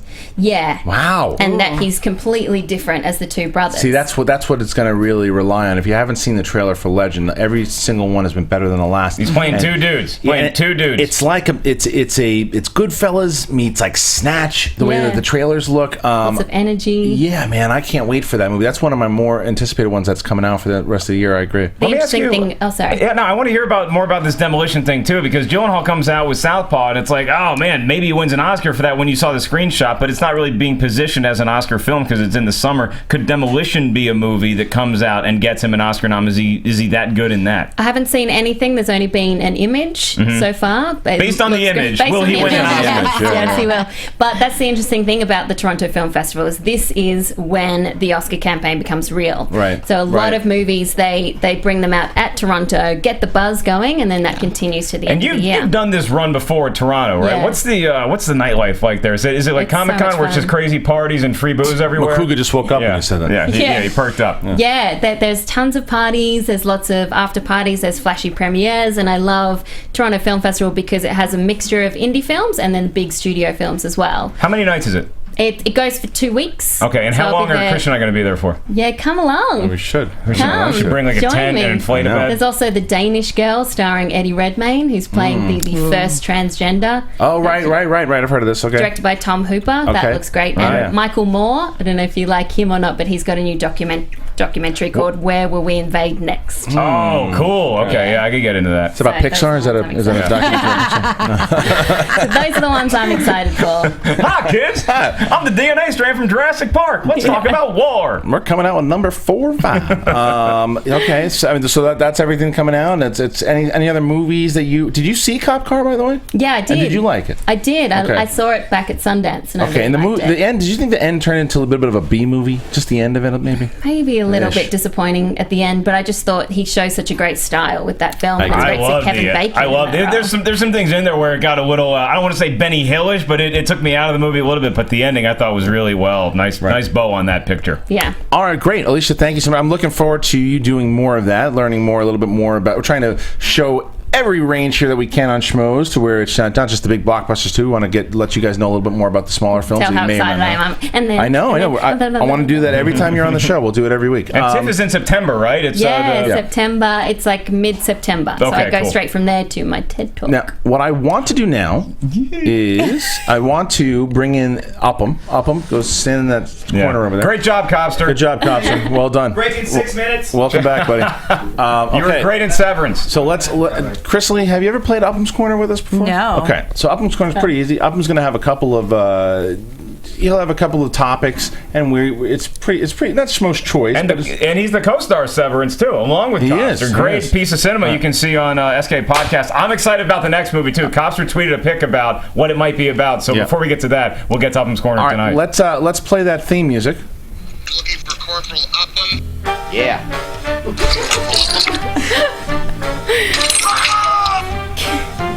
He just owns his music now. Nice. It's been too long since I've It's heard been a that. while, It's Ups. been too long. It's been a while, Ups. All right. Upham, you also know him from the breaks during the middle of the show. You know him as Dobby, and you hate him as Dobby. Yeah, well, no, Dobby was killed. Now it's just Upham. Shit, Upham. okay. So let's start with Chrisley here. Oh, I know we're dear. gonna it's the whole crew, but we'll let Chrisley answer first. Give us a topic here. What's first? Oh God. Would you guys be okay with an Edge of Tomorrow sequel, or would you rather just have it stand on its own? I think we talked about that already. Didn't we? Yeah, Next. we can go around the horn and say yes, sequel, or no. So you can Yeah, start. sequel. I will say yay as well. Yay. Nope. Next. There we go. If Channing Tatum actually does leave Gambit, who would you like to see replace him? I don't know enough about that character to pick someone. Boyd Holbrook. David Copperfield. That'd be awesome. That would be hilarious. Zac Actually, Efron. Yeah. Burt Wonderstone. I'm gonna say Taylor Kitsch. Bring that guy back. Unknown. If you're gonna, unknown. There's a French actor, Gaspard Depardieu. No, but he looks exactly like Gambit. Yeah, I mean, I guess Wow. you know what? Really? Yeah. I was gonna say And he's a good actor. Matthias Schoenaert, but I guess he might be a little older. Yeah. I'm gonna say somebody with the first name Remy. Okay, fair enough. Remington Steele. All right, what do you got? What's next?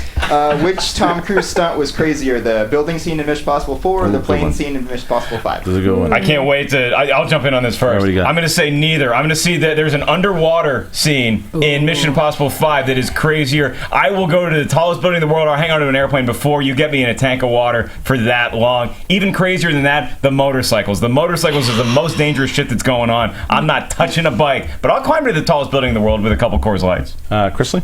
I think the motorcycle scenes over both of those actually as well, just because being on a motorcycle is so hard as it is, and to do what they were doing was amazing. Well, I don't want everyone to run away from Upham's choice because he did ask between those two, and you guys are taking something You else. took unknown for the previous answer. Yeah, it's still an answer. I am going to say the motorcycle scene. I'm going to say the building scene. That makes my palms sweat just thinking about it because It is I'm pretty crazy. terrified Yeah, of heights. heights. Yeah. That plane scene's crazy though. The plane scenes, and with this new information that Alicia gave us, that they filmed that 11 times. And fun fact, 9 times they said. the original insurance company said no, so Tom Cruise fired them Wow. and found one that would say yes. That's awesome. That's the power I of would Cruise. love to. I want to fire my How do I get insurance to hang agent. out with him? He's a movie Come on, Christian, you can make things happen. Yeah, Let's not make yet. things happen. Not I want to yet. hang off some buildings with Cruise. Give me a few years in a spaceship. All right, next. What do you got? Which Jai Courtney movie pissed you off more, Die Hard 5 or Terminator 5? No question. No question about it. Die Hard 5. Yeah. Okay. Yeah. Die Hard 5. Yeah. Yeah. Not necessarily his fault in Die Hard 5, but the movie as a piece of cinema, I was a lot more upset at Die Hard 5. I felt hatred after watching that movie. I didn't hate Terminator. Right. It wasn't good. I'm Terminator more. Really? Yeah, I felt some hatred. Really? Yeah. Oh, That was wow. fine. She was mad at me after Terminator because I got there and she's like, "Where the hell were you?" And I was like, "I was in the movie. Where were you?" And she's like, "I was in the other theater." I'm like, "Well, fine." And I saw it in Berlin, which I think colored my judgment. Yeah. I was so excited to be in Berlin. Yeah. That green beer has the tendency to colors and judgment. McCoogs, you got something? Well, I think like we were talking about with Vacation is you give it a Terminator title and you give it a Die Hard title. If it's just another action movie, it's a crappy action movie. But you're adding to this legacy and you're ruining. But here's the reason why is that you take who's the main star in Terminator movies? Schwarzenegger Did not phone it in. He was in it. He was the whole way through. Even whatever. Bruce Willis was playing Bruce Willis from The Expendables. Yeah. He was checked out from the moment the movie started. He just wasn't in it. Arnold was doing everything that he could. Even Emilia Clarke was doing everything she could. Jai Courtney just can't help being Jai Courtney. But the rest of the cast was trying. And I even think Jai Courtney, as much as I'm not a fan, was trying, like Mark said in Die Hard. It's just you've got to get Bruce Willis. I mean, maybe Ryan Johnson's the guy to try to bring it back because he got a performance out of Willis and that Looper. story was bad too for Die Hard 5. It was terrible. I thought at least they tried something interesting with Terminator Genisys, but it was just all the exposition was terrible. Couldn't do You it. got anything more, kid? I got one more. It might be like a week or two old, but it's good for a debate. Should Comic-Con leave San Diego?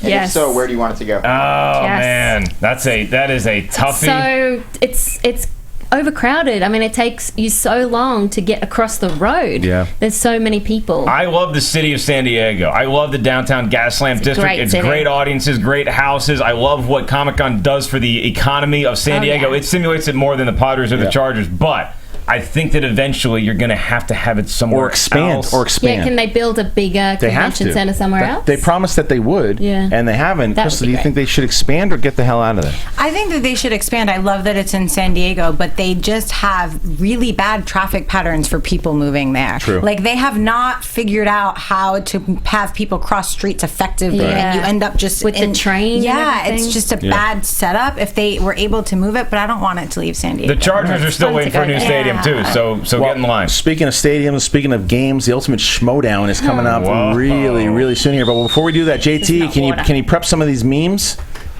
All right, so here's what you want to do, Alicia. We're going to show. So Schmoeville again. I mentioned to you guys, and I want Krisley to see some of these as well too. I mentioned to you guys on if you're not a member of Schmoeville with exclamation point on Facebook, the group that you guys started, that this type of stuff happens daily, and it's a great place for memes and anticipation for Schmoedown. I love it. I love going there and visiting and checking out what's going on.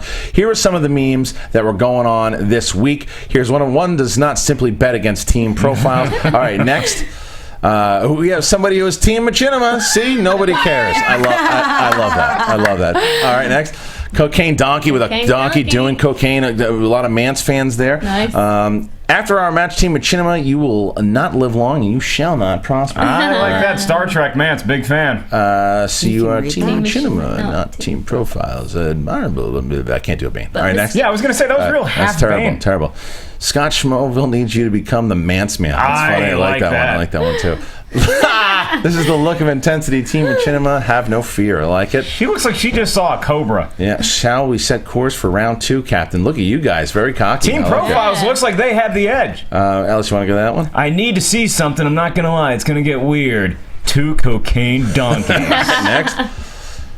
Ask Oh, us yeah. anything. Wait, so it's a donkey that's on cocaine? How is that a challenge? Our first pro Machinima. Okay, next. I like Can't that. see that one. Next one. Rise of the Machinima. I like that one. Yep. Okay, Team Profiles. I Yeah, like and that. that's got all the names of the people we've profiled. Oh, that's great. Oh, that's great. Red That's Fury. cool. Look at that one. Okay. Yeah, it was good. I love that one. That's my favorite. Yeah. That cocaine donkey image and then Red Really Fury good. owning it. I mean, I'm so excited for this match. Go through them quick, JT. Just fly through them. fucking rolls! Yeah. Red Fury. Love them. God.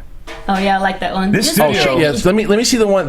Did you see the? Did you get the one of Machinima going that crazy was into funny. the? Yeah, that one's great too. Go quick. Go a little quicker. If you're listening to this on the podcast, Yeah, we're these are going some through hilarious pictures. images. Yeah, you can, and again, we're really enjoying That's these. right. You guys can go through. If you're listening audio, you can go and look at all these, or you can just watch it the YouTube feed. But there's one. There's a But they really did a great great one. one. There was a great one the Machinima fans did. It was basically Ricky and Elliot just wrecking the Profiles studio. It's great. Yeah. I love this Kicking off- matchup, and we have a great history with Machinima. Obviously, we love you guys too. So I'm just so thrilled to be hosting this with Kristian. This battle is going to happen. Yep. This studio is about to have the energy of a Scott Manson here, Yeah. plus the ultimate Schmoedown battle. Krisley, it's going to get intense. Do you need to hold me? Yeah, Chris, are you there it gonna is. stick around? Are you sticking around? That's why you put me on There this it side is. of the That's, table. I that's got the it. one. That's Oh, the one. that's cool. I love that. That's Okay, great. That's we got to awesome. wrap this up in a second. But Chrissy, are you going to stick around and watch the match? Yeah, I'll stick around. Okay, great. Chrisley Kenny's going to stick around. You guys stick around. We'll be right back. When we get back, it is the match 2, round 1, Profiles versus Machinima. When we get back, it's the ultimate Schmoedown. Schmoes No Movies.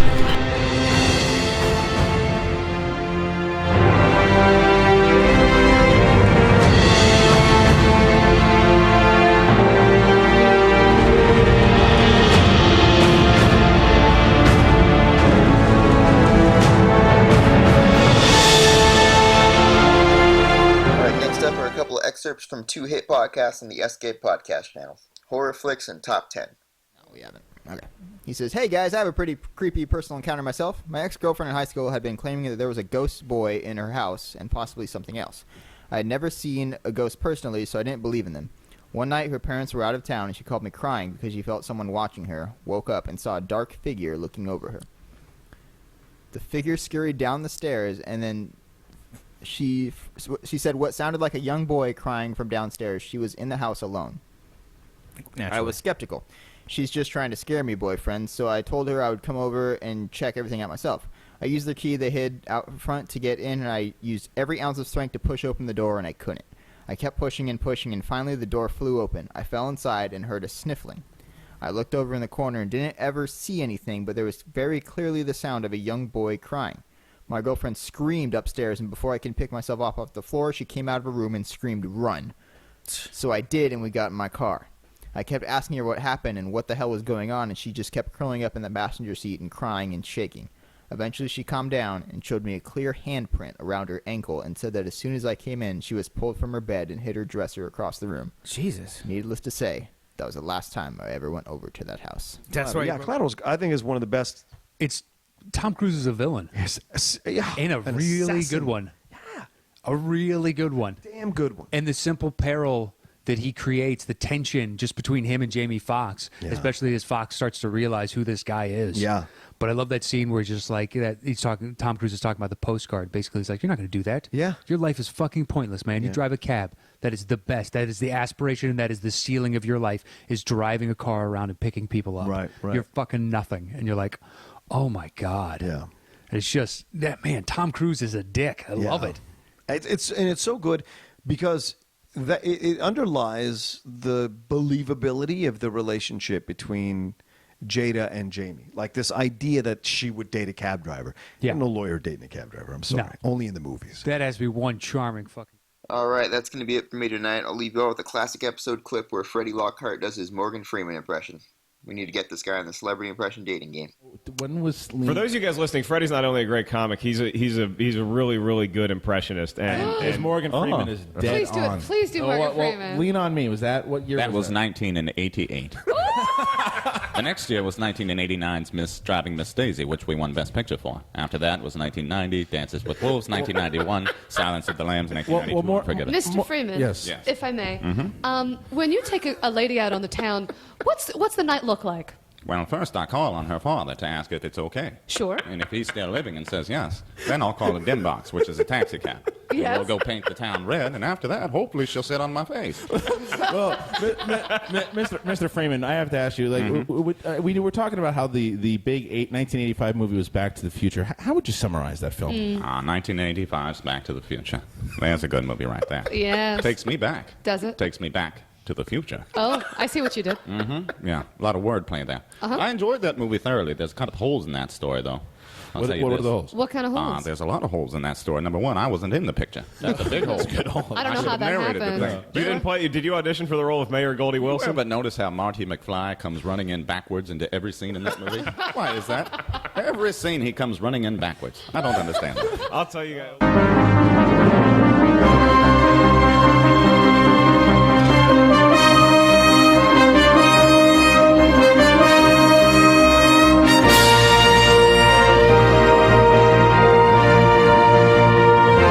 All right, Schmoeville, we are back. The Karate Kid Mark is taking us here. And Mark, what a start last week. It is the ultimate Schmoedown. Last week we had a great matchup here, buddy. Kristian, not since last week have we felt this kind of anticipation for a match. We have team profiles versus. What are you doing? Oh my God! Oh, he's in here. He's appearing already. Andy Signori. Andy Signori's showing up. They can't even see him. Andy Signori. All right, he's taking Kenny out Was of here. that really Andy Signori? Is the acid kicking in? Unbelievable. Okay, Mark, so this is now last week you had Team Jedi. Right. And you had Team Newbie. An amazing defeat for Team Jedi, good Team comeback. Newbie. Coming through in the clutch. Now, it was a tit for tat as far as who... A lot of tits. A lot of tats. A lot of people thought that it was going to be even, and it was pretty even. Now, this matchup, not the case. A lot of people are thinking that Profiles, on the strength mainly of Scott Mance, is going to be able to take this crown. Alicia Malone. They're saying, there's a lot of people saying Profiles to the title match. Now, look, if you filled out your brackets at home, you guys are following the action along. Not a lot of people think that Team Machinima has much of a shot. But I was just backstage with Ricky and with Elliot. Those guys are so not ready to play. They don't even know it's a trivia competition. No, it's funny. You listen to Ricky and Elliot, the nicest guys in the world, and they couldn't figure out Kevin James's last name. Mark, his last name is James. His last name is James, Kristian. James. Okay, so here's how it's going to work. Mark, why don't you let everyone know, if this is the first time they're watching, what the rules of the competition is? Here we go, Kristian. You're going to have 3 rounds. You're going to have a pretty easygoing first round. Then the second round is when the team dynamic starts to play in, and steals are eligible, kids. So if you're keeping track at home, make sure you know that. Then round 3, you have 1 question. They're going to bet their points, and we have a winner. Or last week, we have overtime, where we have to go to a bonus question. Once the competitors are actually in the seats, I'll tell them more specifically what happens in each round. But Kristian, Christian. I know you love doing it, buddy. You be that Michael Buffer that we all know you have inside of you. I am looking forward to this entrance here. We've known these guys for a very long time. We are going to first. Please, JTE, hit the music. It is time for Keep it 100. Team Machinima, Ricky and Elliot. Here they are, Mark, walking in with some beers. They don't look like they are phased at all. It's a very team Jedi. Jedi. They're off work. They've been working hard. Look at this. This is a very lackadaisical. I haven't seen laziness like this since last week with Team Jedi. No donuts here. Oh, they're sitting in the wrong seats already. Christian, they came in with a six-pack. They did not offer either one of us beers. They plan on drinking all six of those beers. I like bribing the judges. It's a good start. I like the way these guys operate. Look at that. Ricky and Elliot starting off with 2 points. You're going to need a bottle opener, Christian. This set looks like Howard Stern set. Okay, here we go. It feels like you guys brought us in here to ride the Sibian. Look at this. Popping the beer with a lighter. Elliot off to a great start. 2 points already, right off the bat. 2 points. For Team Machinima. All right, here they go. Good entrance for the guys. Liking the entrance. But the lazy entrance is made up for the fact that we gave you beers. It's true. It's absolutely true. Ricky, delicious. Welcome to the Ultimate Schmoedown, gentlemen. Are you ready for your opponents here? No. No. Okay. Well, your opponents are favorites to go very far in this tournament. It is the co-host of the Schmoedown Movie Show, the cocaine donkey himself. JTE, start the music. Young lady, what is your name? Mrs. Mia Wallace. And how about your fella here? Vincent Vega. Here they come, Mark. All right, let's see what you can do. Take it away. It is all the Pulp Fiction music play. Oh, Mia Wallace and Vincent Vega entering profiles with a wonderful entrance to start. Look at this. Whoa. Wow, this is an entrance here, Mark. Look at the This hair. is a championship entrance. Wow. Scott, man, looking like a... Look at Scott, man. What a great dance. He grew his hair out, Christian. Wow. You cannot... Well, a little bit of cocaine there from Mia Wallace. The cocaine donkey. Oh, needle to the heart, Mark. He's back alive. What a start. Great entrance. Very cocky. Oh, very cocky entrance here. Marcellus Wallace is going to just destroy you. Look at this. Christian, I thought this was a trivia contest. She does heroin. Well, she might do well with it. It might be her. Look, we don't worry about PEDs here. And you know, Christian, a great intro for profiles, but right off the bat, Ricky's showing some knowledge that was indeed from the film Pulp Fiction. That was Elliot. I said Marcellus Wallace. I have a question. It's not my job to know your name. Mark, I have a question for you. So pretend they're not in the room. I have who's the strong player here for Machinima? Who's the strong player for Profile? You know, when you look at profiles, it's very easy because Scott Mance knows movie dates. He knows everything. Alicia, a great little red guy on top of the Dr. Moreau that is Scott Mance. Right. Over here with Ricky and Elliot, I look at Ricky and I say he knows a little bit of stuff, but Elliot I think knows more. Neither one of them. The beard. I think so. Hang on a second. Are you guys? Hang on a second. You know, we're sitting here, a couple of regular guys. Well, you're in a suit. You are going down. Look at that. Talking shit. 1995. Pacino, Robert De Niro. All right. I am coked up and ready to go. All right, listen. All right, Scott, here's the Mance rule. Yeah. Okay. Now you're gonna have the shit talk before is good. We're ready, but now that the tournament is starting, we need to make this thing go. So if you answer out of turn when it's not your turn, your opponents. I'm not even giving. This is your warning. If you answer out of turn, your opponents will get a point. On? Where's yours? Right here. Not a good start for Ricky. Not a good start for Ricky there, Christian. Now, guys, here are the rules. Here are the rules. I'm gonna prep you guys on the rules. Please listen, as I only say this once, and if you talk out of turn, I will turn this goddamn car right around.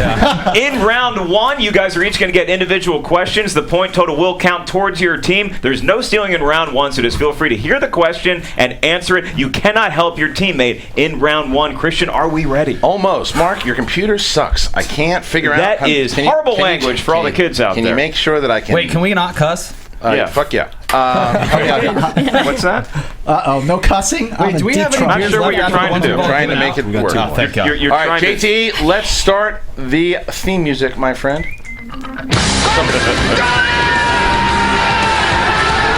All right, the Ultimate Schmoedown begins round one. We are going to start with Scott Mance. Let's do this. Scott Mance, what movie came out in June? I'm just kidding. All right. Damn. The first question comes in the realm of comedies. Comedies. Okay. Comedies.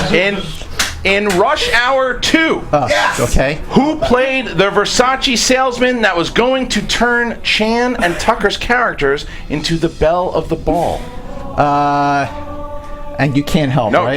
no, don't look. Do you know? Don't look. know anything. Is it Zhang Zi? Incorrect. The answer is Jeremy Piven. God damn it. There's no stealing in this round. All right, and Really? They knew okay. that. Ricky. Yes. What is Derek Zoolander's signature modeling look? Don't look at him. Easy. Elliot. That's easy. Blue steel. That is correct. Blue steel is correct. Taking the lead. Yeah, right off the bat. First blood. Yeah. Kristian, I think I fixed our computer woes All right, too. Drama. In drama, Alicia, this question goes to you. Okay. In what film does Richard Dreyfuss play a music teacher with a deaf son? Oh my gosh. Mr. Holland's Opus. Correct. Yeah! You got it.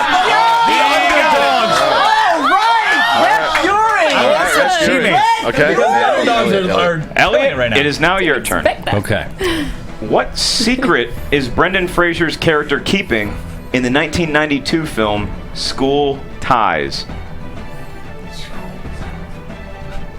He's poor. Incorrect. You can answer, but you don't get a point.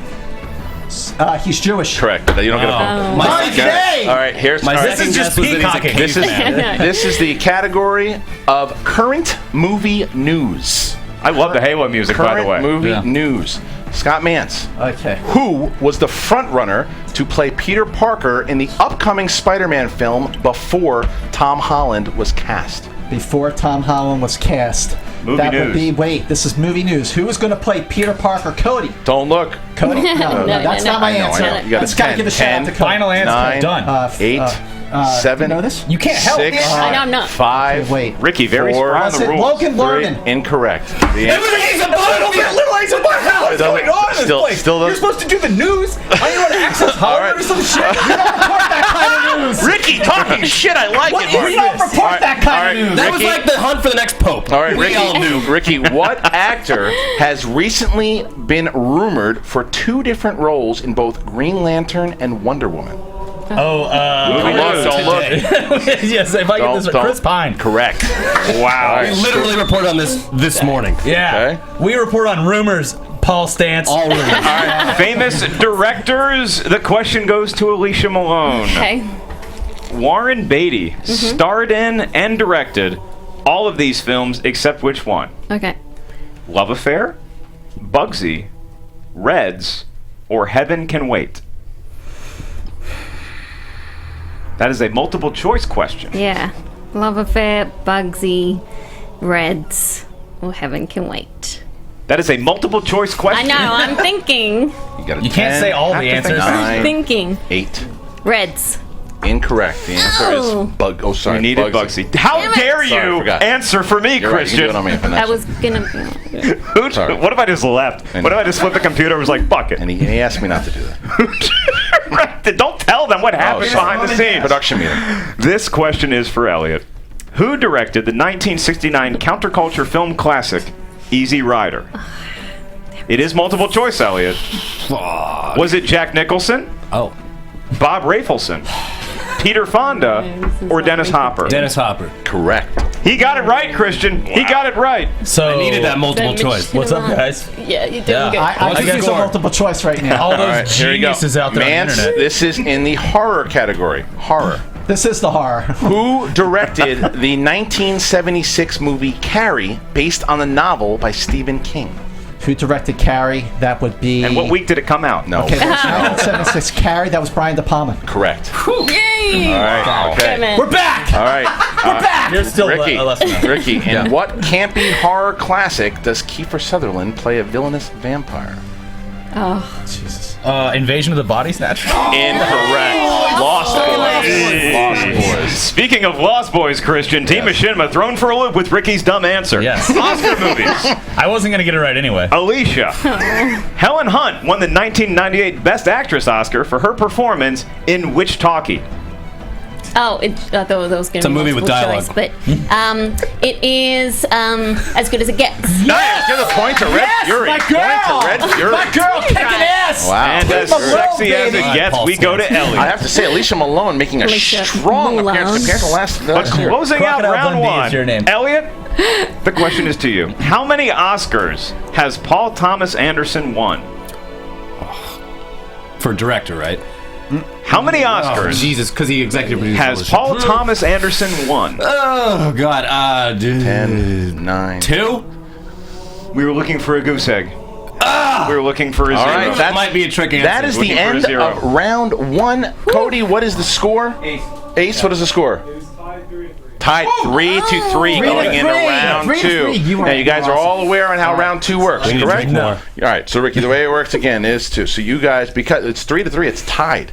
This is very exciting, Christian. Now This a is tie here. way better than I thought We're we'd gonna do. you guys can decide as far as, let's see, who got the last one right, team profile. So you guys can decide whether or not you want to go first or second. It's picking the category. Picking the then. category. We'll go second. You're going to go second. Okay, so Team Machinima's going to... So, guys, you're going to pick out of the hat. If you don't like the first category you get, you can put it back.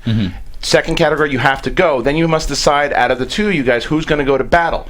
During this round, once, you can ask a team member. But remember, your team can steal. If they get it wrong. If they get it wrong. But now, you also, if you answer as it is, right off the bat, with no multiple choice, that's 2 points. If you answer with multiple choice, you can ask for multiple choice, that's 1 point. That's right. And When can they jump in and steal? Just after you get the answer wrong. Yeah, you have to wait for the other team to get the answer wrong when it's their turn. Cody, let's go ahead and give. That's not a hat. All right. So let's see, guys, pick it out. That's not a hat. See if they like the first category. Long story about Here's the first category. You know, Christian, I mistook Team Machinima's aloofness for. They really are cocky going into the second round. Elliot They're is the relaxed. powerhouse. The category is mob movies. I feel pretty good about that. Yeah, go ahead. Let's do it. So, Elliot, will you be going into battle or Ricky? No, you should go. Okay, Elliot's going into battle with mob movies. Just to point out, JT, start the music. this does mean that if you guys advance to the next round, that Ricky is going to be the one that plays in the second round next time. We'll get to that bridge when we come to it. I'll be asking you, Elliot, the first 2 questions, then my partner Kristian will take over. You have 1 lifeline. Here we go. Which Humphrey Bogart movie features the gangster Johnny Rocco? Oh, wait. Yeah, okay. So that's the question? Yes. No, I was just shooting the shit. I didn't know they made gangster movies before, like, 1969. You can use multiple choice. You can use multiple choice. Yeah, I'll take a multiple choice. Okay. Was it A, Beat the Devil, B, Key Largo, C, High Sierra, or D, In a Lonely Place? I've never heard of any of those movies, which just ruins me. Can I not help him either on this? Not only if he asks you can do. You can ask once, but then you can't. Don't do it. I'm not confident. Can I get those again? Was it Beat the Devil? Just say the third one. I don't care. I'm gonna. High Sierra is incorrect. Oh, okay, God, you guys can steal. You guys can collaborate. Can we collaborate? Yeah. Okay, so it was either. But you got to do it quick. But they've taken one off of the board. Yeah, that's the game. That's the game. Yeah. 5, steal. 4, 3, 2, I'm right 1. here. What's your choice? Key Largo? Correct. Yes! That's so good. Yes! That's 1 point for Machinima. Alicia Malone making a very strong presence here today. 1 point for profile. Schmoedown. Back to you, Elliot. Which actor from the 40s? Ladies and gentlemen, which actor? It's just been at the gym. Mickey Rooney was born. Which actor portrayed Marlon Brando's Vito Corleone character as a Robert young De man? Niro. Correct. 2 good one. points. 2 points. 2 points. Whoa. Why don't you just give it to him, Mark? A little rude, not even letting me finish the dumb, but question. I'm not that dumb. All right, here we go.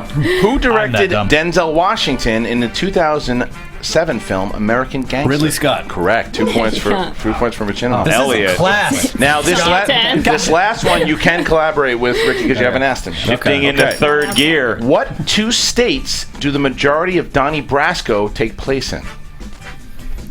I'm gonna say New Jersey, Nebraska. No, that is incorrect. Oh. Now No, you guys, you cannot have multiple choice because they answered as is. But if you get it right, you'll get 2 points. What 2 states did Donnie Brasco take place in? Yep. Yes, there are 50 states in the Union. Thank you. Fuck, now I know. No fucking way. Come on. 2 states. Well, one's got to be New York, Yeah. 5. right? Fun New fact. York and New Jersey. Pluto is no Is that longer your a final planet. answer? Yeah. Incorrect. One of them's Nevada, right? No, New York and Florida. Mm. Okay. All right, what do we got? Ace, score there. You did that? Yeah, of course. We Florida's game. So Machinima got 4 points that round. All right. Yeah. Okay, so that's 7. So then 7. Good job, Elliot. 7-4. Cody, Okay. bring the categories Bring the up. category out All right, to. pick a category, man. Category. Category. This isn't popcorn. All right, here we go. What was the category? Wait for It is coming of age. Coming of age. Do you want to keep it or do you want to throw it away? I think I want to throw it away. Okay. All right, Yeah, throw it's it a great away. category. Here we go. Take that, Cody. Really Try again. Machinima with the lead here, Mark. 7-4. But Machinima. Profiles has Scott Mans. War films. War Oh, film. they're so cute, All aren't right, they? so who's going into battle? Who's going into battle? Ooh. Yeah.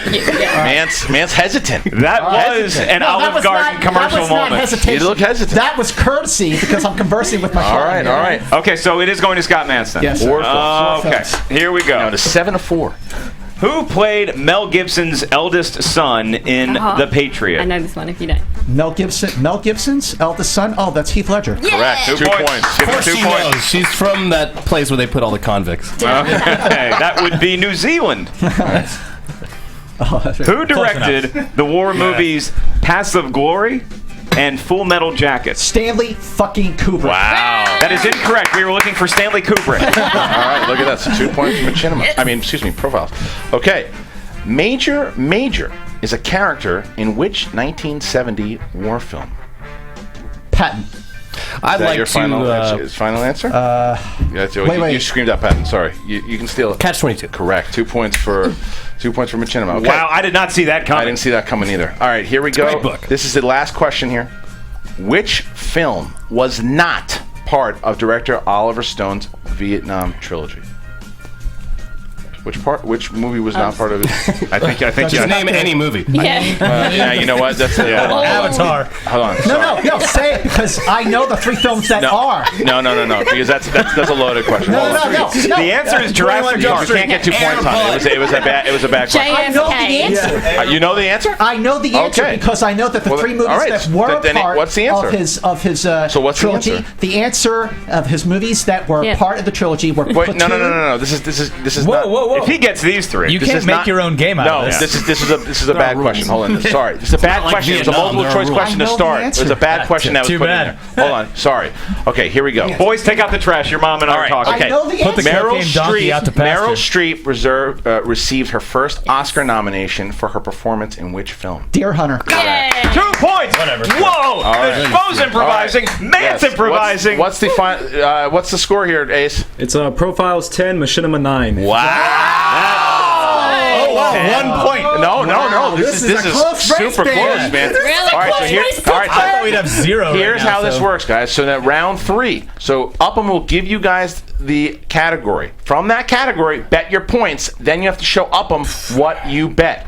Okay, and then you will answer the question. It works like Jeopardy. So here we go. Pick out. We get the question Oh no, first? we have the category. What's the category? We have The category is romantic comedy. Romantic comedies. Write your points down on what you want to bet. Alicia's going to win this one. This is the final All right, round, JT. right? Yes, JT. Turn their mics off while they collaborate. And Mark and I. Fun fact about romantic comedies, What do you Kristian, they feature both romance Collaborate. and comedy.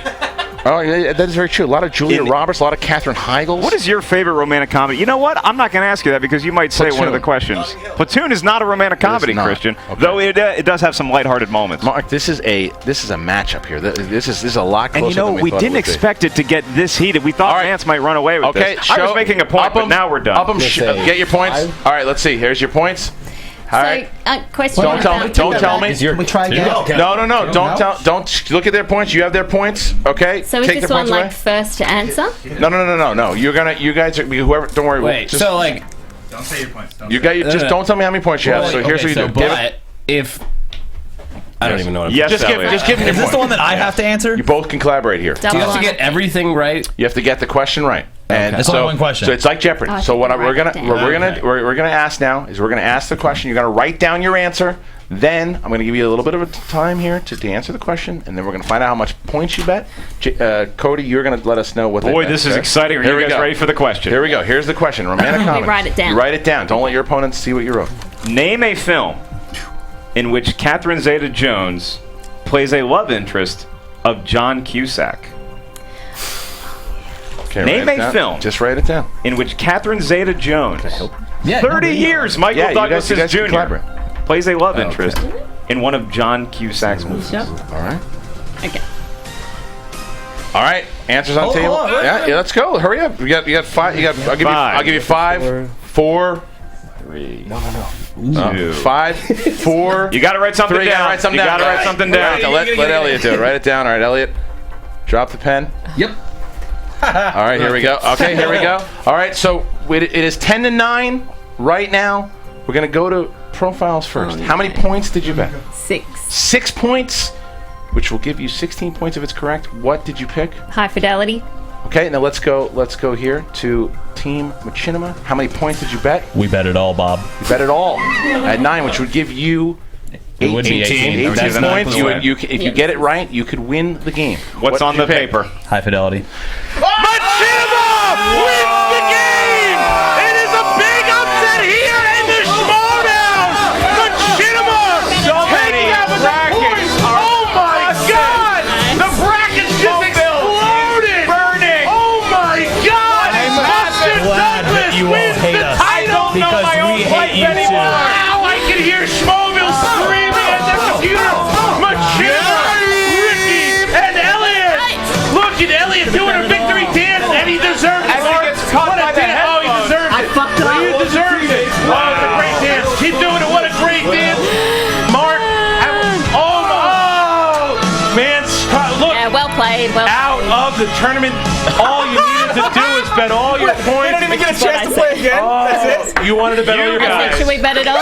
Oh, man, we sandbagged the shit out of this game. Just This game is flawed. Yeah, very flawed. And We did well. You guys are like Florida in the election in 2002. What's your gripe? What's your gripe? No, I think that we should have lost, but I'm happy. This is not right. Yeah, no, this is Well, you guys, it looks like guys bet the points. You guys I know. in there. This I'm is the going to thing. say It this. always comes down to this. It was the same last week. They got less right, and You then broke they your won. heroin needle.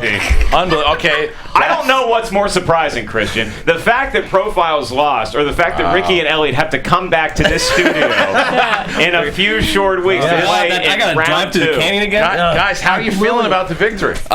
So you said there was like a fan ballot or whatever. Oh, you probably knocked out close to over 500. No, that's what I said directly people. to the camera. I'm like, I know that you hate us, and I hate you too. Oh, you guys, Sorry, kids. kids. You I'd say eliminated 90% of the brackets. You guys have now become the top villains in the no, this is Schmoedown great. tournament. I'm so happy about this. Congratulations. What a victory from Team Machinima. Now let me ask you Asa guys, Butterfield. when you guys, first of all, I have 2 questions. One, can you guys scrape together the amount of change it's going to cost to bring another 6-pack out here? I think so. Sure, yeah. Question 2 is, at what point in the tournament did you guys realize you have a shot against these behemoths? Oh, right now. The second we won. Why didn't I bet at all? Well, look, guys. Why didn't I and bet at You're going to all? have post interviews with Josh McCouga. That'll be up on the podcast channel. I want to thank those guys. The other thing that I wanted to let Scott you Man's guys gonna know. lose sleep tonight. The other thing that I feel wanted bad to about let this forever. Everybody, Kristian has something turn the to mics say. down for a second. So I wanted to also thank everybody here. And I wanted to thank Steven Deknight. Wanted to thank the whole crew. Also, what I didn't get a chance to mention before is the brand new episode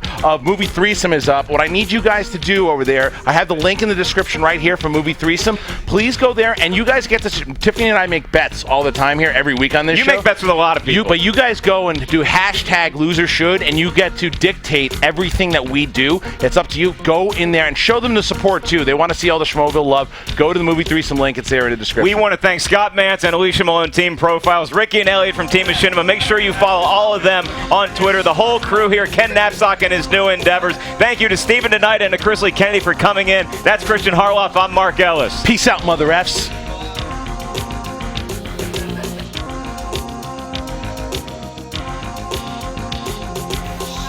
For producers Kristian Harloff, Mark Ellis, and the entire Schmoes Know crew, we would like to thank you for listening to the Schmoes Know Movie Show. Special thanks to Kevin Anagaro and Maria Menounos. To listen to other episodes and join the conversation, get your movie news, and console Scott Mance, please go to schmoesknow.com. The views expressed are the views of the hosts and the people on this damn show tonight, including Scott Mance. They do not necessarily reflect the station. Until next week, I am still the Pit Boss.